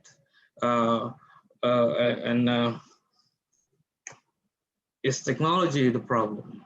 Technology is not the problem. We have installed small scale. We have installed large scale to some success. Doesn't mean that we can't make it bigger. It's just a question about how successful can we be in making it bigger. Is it done? It is done. So it's not the question of the technology. It's not the question of the potential. Is it the tariffs? Let's look at the tariff. What do we do with the tariff? Tariff is not attractive. What is the cost of making the tariff attractive? Incentives, subsidies, and like I said earlier, let's zoom out. What would that do to our fiscal policy? What would that do to Indonesian fiscal balance? What would that do to energy intensity or elasticity? What would the total cost of creating $1 million income? I'm sorry. How much energy would cost? I mean, what is electricity? What is elasticity again? How much does it cost to increment our income $1 million? If we give incentive to PV system, with our limited budget, something else should give in. Something else should give ways, and so that again bring up the question of our competitiveness. What other products will be less competitive because of that? So that's the question for the fit-in tariffs. So again, the question on the how do we do it? Why fit-in tariffs not attractive? Is it really not attractive? Because we know for sure that cost of producing energy or cost of producing electricity in many parts of Indonesia are very high. And in those locations, they have many natural resources we can build industry on. There we are, Indonesia consists of 70%, more than 70% water. We have many islands. We have 17,000 plus islands, and only maybe 6,000 plus are inhibited. And what do we do with the rest of them? Have we done anything? Do they not have potential? Do they not have a fair share of being looked as a potential income generator for Indonesia? So if we look into that, so are we going to prioritize subsidy without looking at businesses that makes more sense, without increasing our costs, without increasing or making worse of our energy intensity or energy elasticity? Because that means our competitiveness in exporting our goods or exporting our produce or our products as a country. So the question, yeah. If we're talking about competitiveness and in large scale solar, we can actually do the auctions as to bring down costs, because in many countries around the world, there has been record prices of solar electricity compared to the traditional electricity.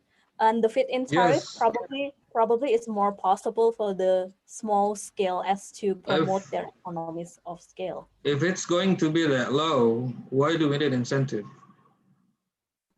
It's for If the it's small going to be scale. that, yeah, if it's going, yeah, for the small, so why do we do small scale if it's not profitable?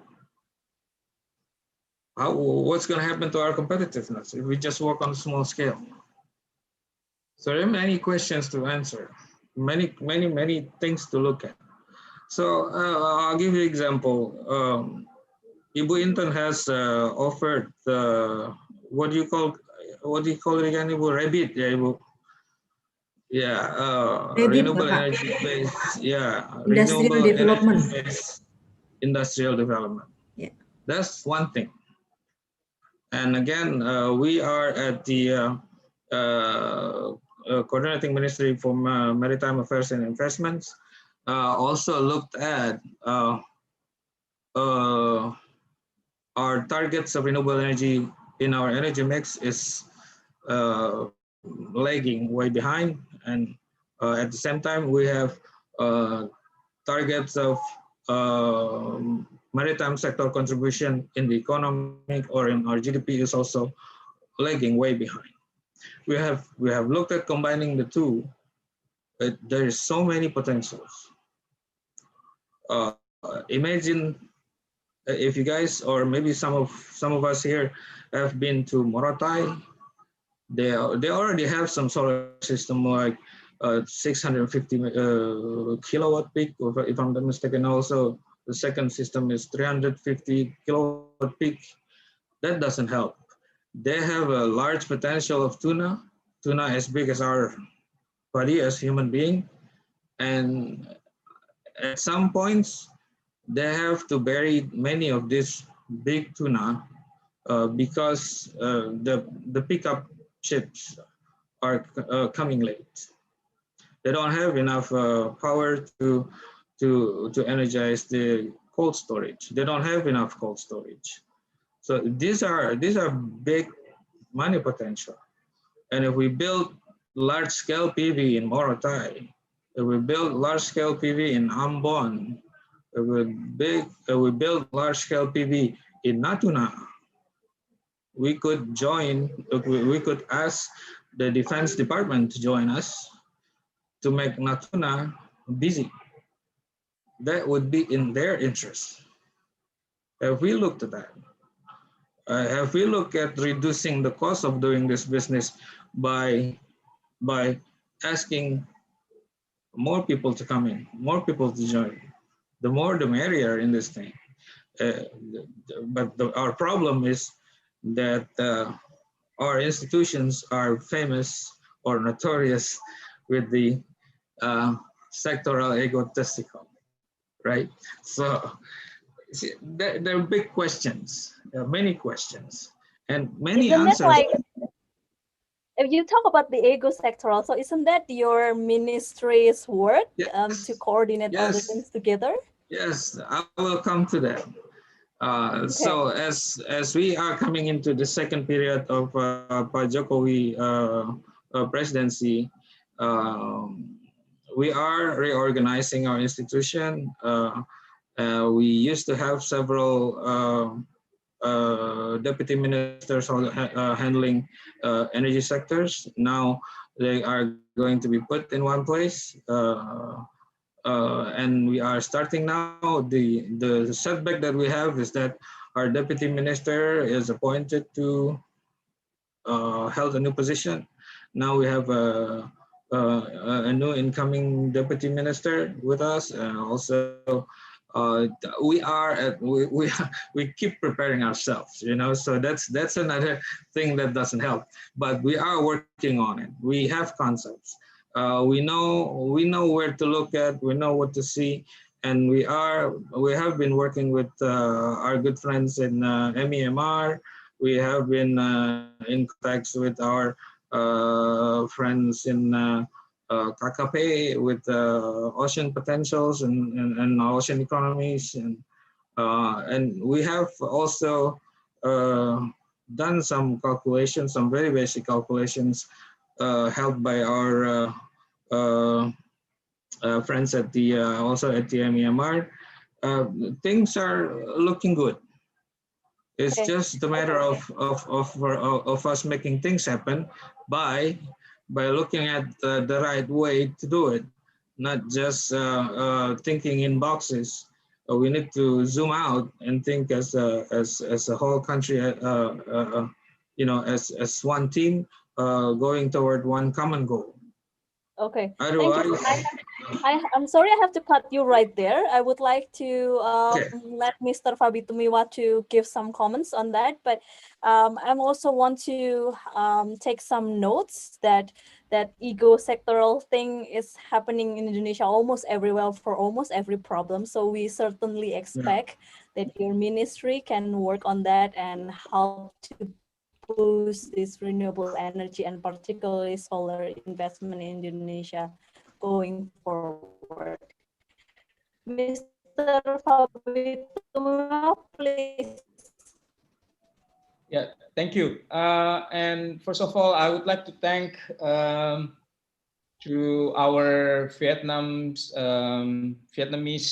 speakers. Thank you for sharing with us your experience, and also to Pak Rida. Pleasure to meet you here, and also Bu Intan. Long time no see, Bu, but hopefully we can catch up soon after this Corona. And I will give some share my thought in regards to our reflection on why Vietnam is successful in developing the solar. And allow me to share screen these two slides that I prepared for this. So we have seen that Vietnam experienced a remarkable boom on its solar sectors, and it's been like 2 years.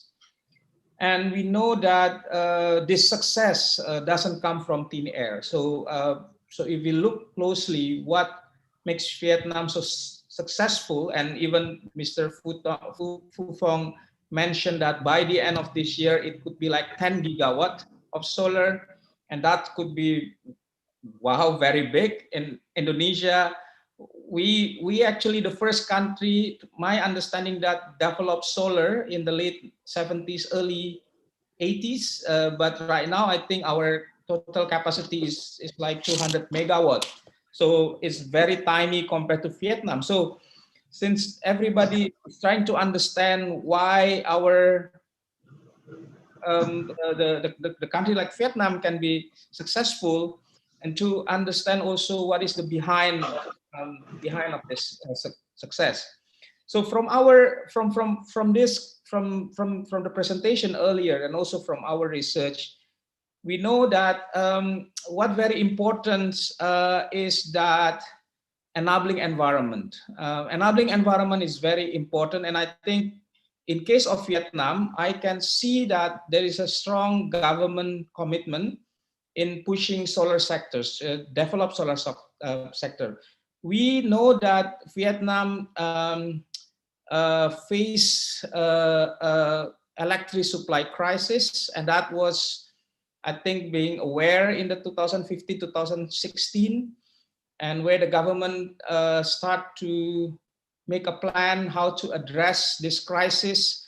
And it's very interesting that the government switch the attention to renewable energy. And because we know in the earlier discussion of solar, of the power development plan in Vietnam, there was also a plan, for instance, to develop nuclear that was then cancelled. That decision has been cancelled in 2016 by the National Assembly.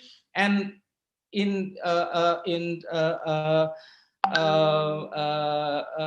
but the government then tends choose to develop renewable energy. And we see not only solar, actually, we also see that your wind, the wind power also increased quite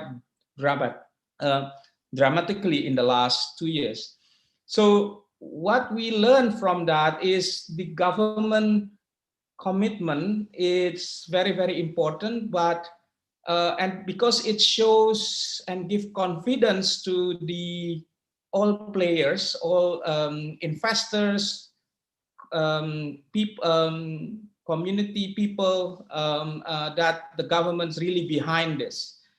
And what's interesting with Vietnam is that the government has a commitment to secure energy supply, and linking to that is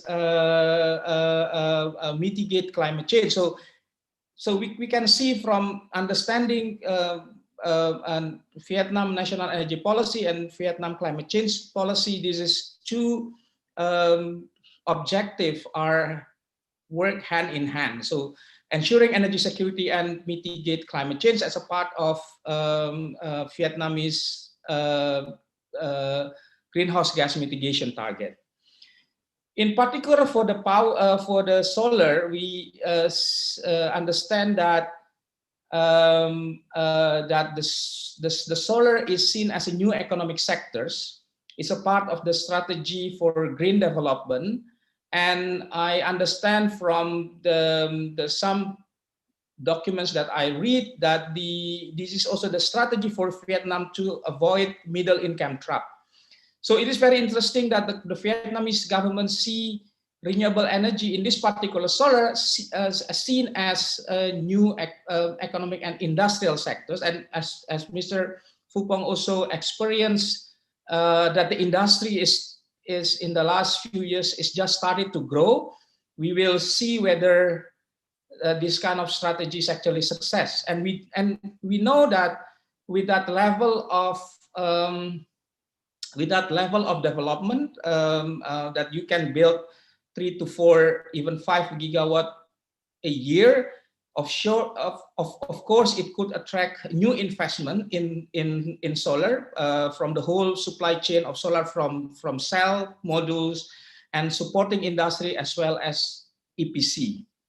So this I think is very important. That's why the leadership and the commitment of the government in pushing the agenda forward. We often heard that one of the key successful of Vietnam is actually its policies, and that is a derivative from the government's strong commitment, because the government then make a policies that right. So it's not just any policy, but policy that actually right, and it's based on the international practices by implementing the feed-in tariff, because that's the international best practice for infant renewable energy sectors. But it's not just about that the policy is suitable in the country context, in the context of the industry, but also it has to be consistent. And we have seen that the regulation of feed-in tariff has been developed since 2016, 2015-2016, and have been revised, even with the extension of this new feed-in tariff this year. Is also part of the how the government see how they can establish a right a base for further development of the renewable energy in this particular solar. It's not only that, but also has to be attractive. So it's the suitable, or right, consistent, and attractive. I think that's the feature of the current policy, because it's not just about feed-in tariff. If we talk, feed-in tariff is one of them of the policy, but we also learned that in Vietnam, I think especially for utility scale solar, the government give kind of the more freedom for investor and developer actually to mobilize financing from different sources, including foreign sources. So that makes, I think, from business point of view, then you can blend your finance source and to make the best or the right financing costs and lead to the return. We also learned that in terms of policy, there is a fiscal incentive provided by the government. So in terms of import of good, with no import tariff, the developer also receive income tax, the free of income tax for the first 4 years, and discount of 50% of that tax up to the 9th year, and after that is a 10% discount after the 15 year of the operation of the facilities. So this I think it is very very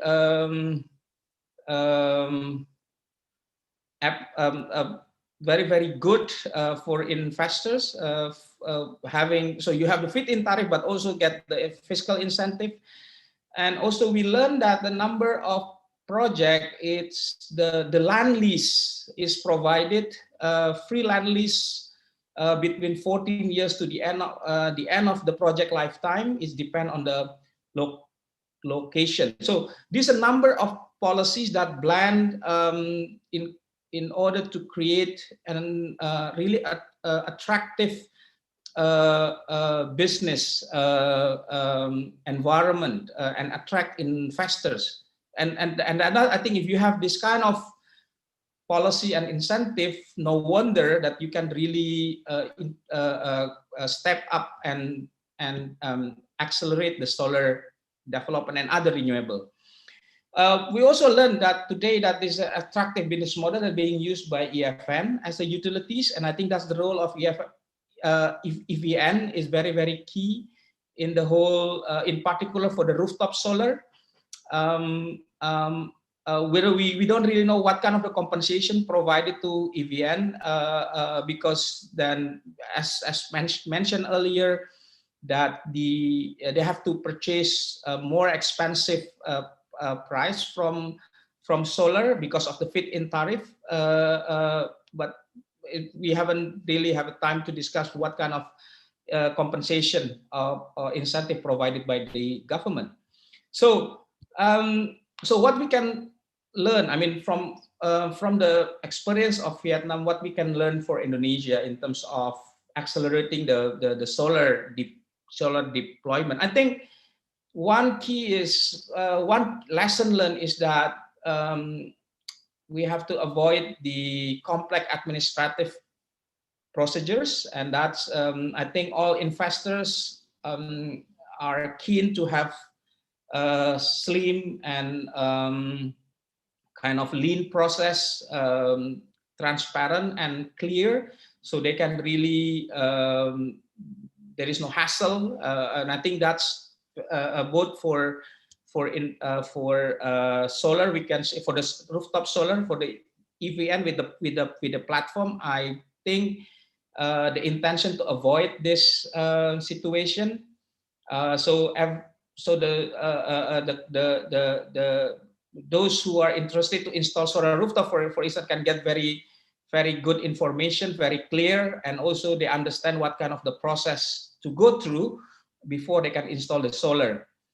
And I think the second one is, of course, removing all the obstacles for investor, in particular foreign investor, to participate directly in the project. And I think that could be bit difficult in Indonesia, maybe because the perception of public, but we have seen that the Kemenko Marves, in the case of a number of investment, for instance, for the nickel in Sorowako and others have learned, and I think it could be done, I think. And as the government has enacted the omnibus law, I guess we have to wait until the the implementing regulations will be enacted, but this also all the major obstacle can be removed. Also, in terms of the guarantee of transmission line for power evacuation, for transmit the power has to be available and guaranteed.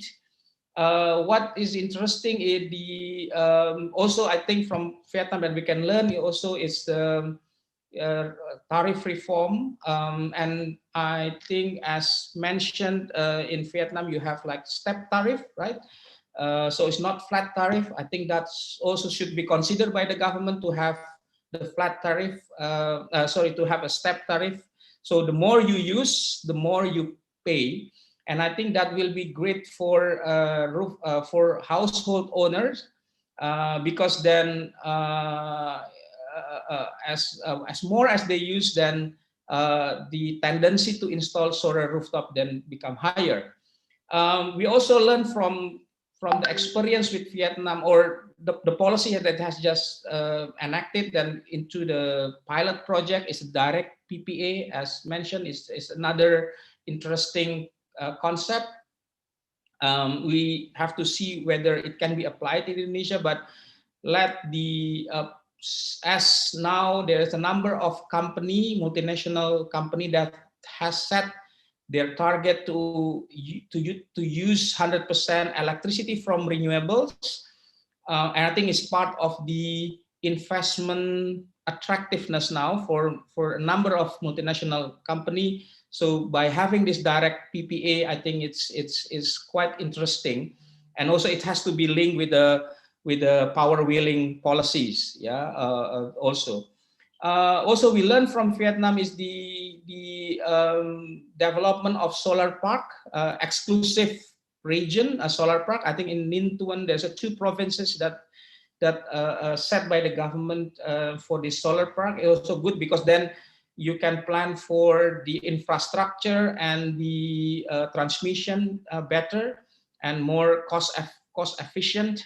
And the last one is promotion and public awareness. I think that's something that maybe I think we can learn, and we can learn very, very fast. But the important is put that into a clear policy, regulation, and support. Again, I think thank you, and that's all from me.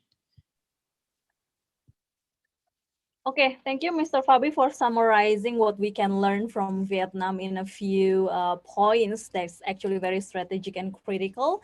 I think we have come to the end of our discussion. I would like to thank all the speaker and panelists for coming in this discussion, and I sincerely hope that we can continue this discussion afterwards to exchange the lessons and experience, and also to cultivate ideas to promote solar development in Indonesia, to follow Vietnam's step getting into the gigawatt club of solar energy. I would like to ask every panelist and speaker to give a closing remarks, probably a strategical point to follow up for more vibrant solar market in Indonesia. And I will start from Mr. Fong from Fupong Solar. Could you give us your remarks on this? Okay, thanks a lot of knowings, quite a lot of good information today, and I just yes, I think that the summarize of Mr. Fabrice is quite good. You study quite a lot in about the Vietnam. Yes, exactly. We have this one province in Ninh that they have 2,000 megawatt for specifically like for the solars, and with the feed tariff at 9.35 cents. And this is because government want to support the province, because we are not going to, because we stop the nuclear power plant there. So for the solar, I'm just studying that I also think that government from Indonesia or Vietnam, we have a very long border, a very long land. We need to like make also some different location, different price to promote, because for solar energy is wouldn't like not be concentrated, but it should be everywhere. Uh, Last words, I would say that I'm happy to share any things that you would to know in Vietnam, what our experience here, and welcome if you want to visit some of our projects, or have some discussion after COVID pandemic. If you can come to Vietnam, thanks a lot, and hope to see all of you again. Okay, thank you, Mr. Fong, for sharing that. We certainly expect to visit Vietnam sometimes after the COVID to see how you guys been doing. And I would like also to ask Mr. Ha from Green ID. I think there's also a question about intermittency previously, and you have some insight on the hydropower or how Vietnam manage the intermittency of the solar and the management of the grid, please.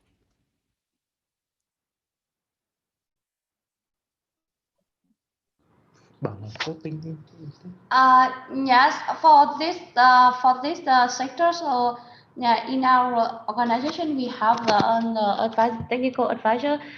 He have a lot of information related to hydropower. However, now he just come out for some busy work. So for me, understand. So I heard that in Vietnam we can combine the hydropower with and the solar.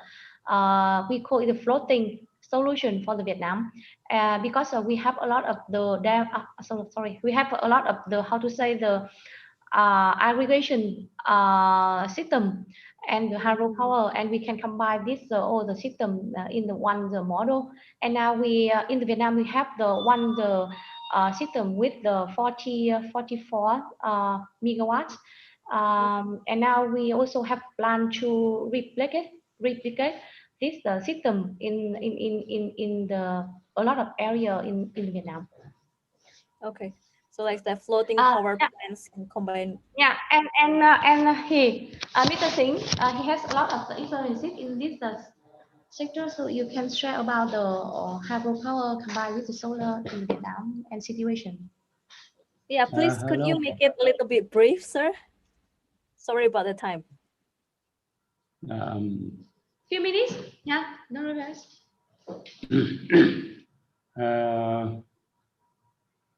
Hello, everybody. In Vietnam, we have the about 7 reservoir for irrigation and hydropower. We have estimated the potential of solar, floating solar in the irrigation and hydropower in Vietnam. The total area of the reservoir is about 280 square kilometers, and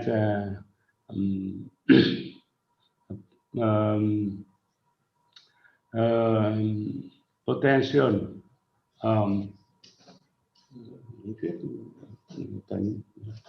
potential about 210 gigawatt peak, and we have done two project. One floating solar project with a capacity of 47.5 megawatt. That's and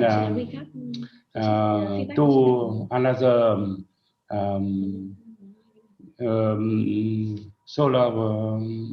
solar farm in the semi inundation of the hydropower. Yeah, inundation. That's in that area, the water level can on down and up in the year. The left two project solar project of capacity is 400 and 50 megawatt. That project now is connected to the national grid already, and we have to estimate the economic and technical and economic potential of the floating solar. And at first, the cost of the one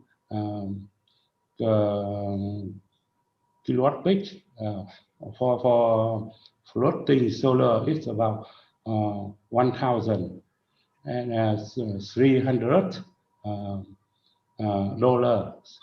US dollar, and in the semi and inundation it's about 1,000 and 1,100 US dollar per kilowatt peak. And if we reduce the cost of the 1 kilowatt hour by 30%, that means floating solar is about 1,000 US dollar per kilowatt peak. That means all the potential become economic. So we have a lot of potential of floating solar. Okay, thank you for sharing that, sir. I agree that floating solar will be the coming trend for the using of solar energy, particularly in areas where water reservoirs are abundant. And we're also looking into that in Indonesia to see how the potential and the economic of scale will play an important role in achieving Indonesia's renewable energy target. Thank you again. I would like to have Bu Intan to give closing remarks for all of us.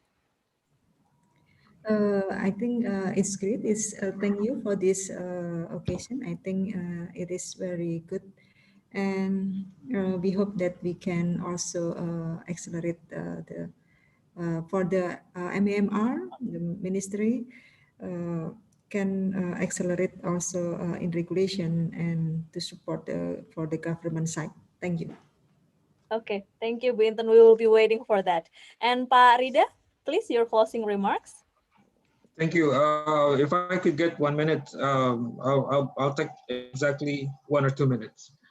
Okay. I'd just like to emphasize that the problem here is not technical.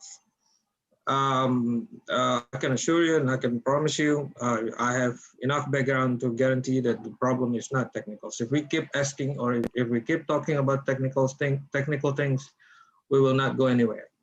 So that being said, we have lots of potential, economic potential to support with renewable energy as energy supply for processing all the industry. Many concepts have been offered, including Ibu Intan's rabbit, one of them. That is doable, and we just need to figure out what we did wrong, or we just need to figure out what has not been working.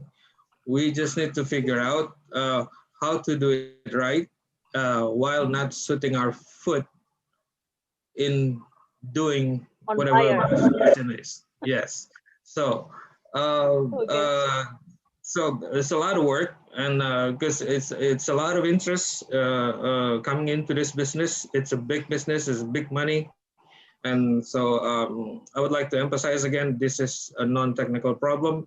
If we are going to get into the gigawatt, it's not a problem. If we could work together, if we could find the good methods, and as long as we work by ourselves in boxes, not in conjunction with each other, not in coordination with each other, I can guarantee you we're not going anywhere. Mark my word. Thank you. Okay. Okay, thank you, sir. I really hope that ego, the sectoral ego that you mentioned, will be solved very soon. And I agree that this is not a technical problem. And I believe that Indonesia can soon join Vietnam into the Gigawatt Club, and hopefully it also bring investment and economic growth for Indonesia, especially for the recovery after this pandemic. So I would like to say Yeah. thank you for all of the speakers. Yeah. One more thing. A little bit. One more thing. Only a couple of seconds. If we worry about batteries, we are getting into the batteries business big time. If we are worried about storage in faraway places, we have a lot of ocean water and the shore area with a good elevation to build the pump hydro storage using the ocean water.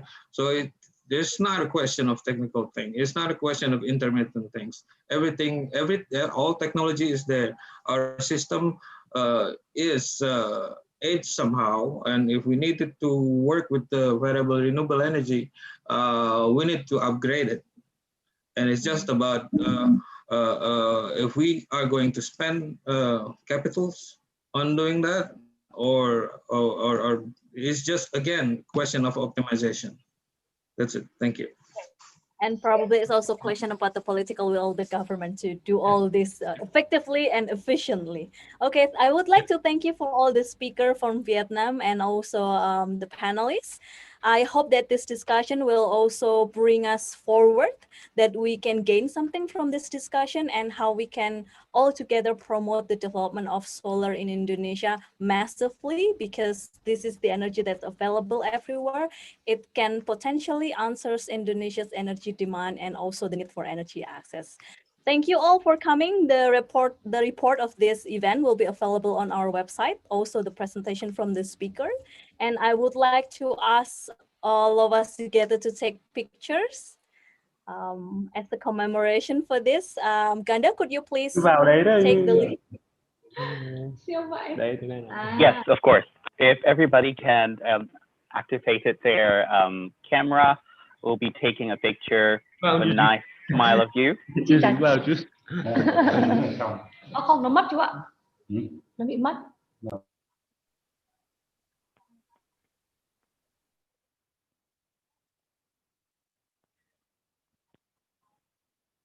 Okay, there will be a few pages, so be patient. I'll take the first pages first. Be ready and smile. And 1, 2, 3. Perfect. One more time. Please be patient of me. Ready? Okay. Smile, everyone. 1, 2, 3. Awesome. That's it. Thank you. Okay, thank you everyone, and see you again in our Gigawatt Club webinar, probably next month. Stay tuned on our social media accounts and also visit our website for more information. And I hope you all a very nice day ahead. Bye-bye and good afternoon from Jakarta, Indonesia. Thank you, Terima bye-bye. kasih Bu Intan, Pak Rida. Sampai lain waktu Pak, ketemu lagi Bu. Bu Intan dan Pak Rida, terima Sama-sama, Febi. kasih. Terima kasih. Sama-sama, Thank Mbak. you, Fong and Bu Naidi. Sampai ketemu lagi, Bu. Thank you, Koy and Ha.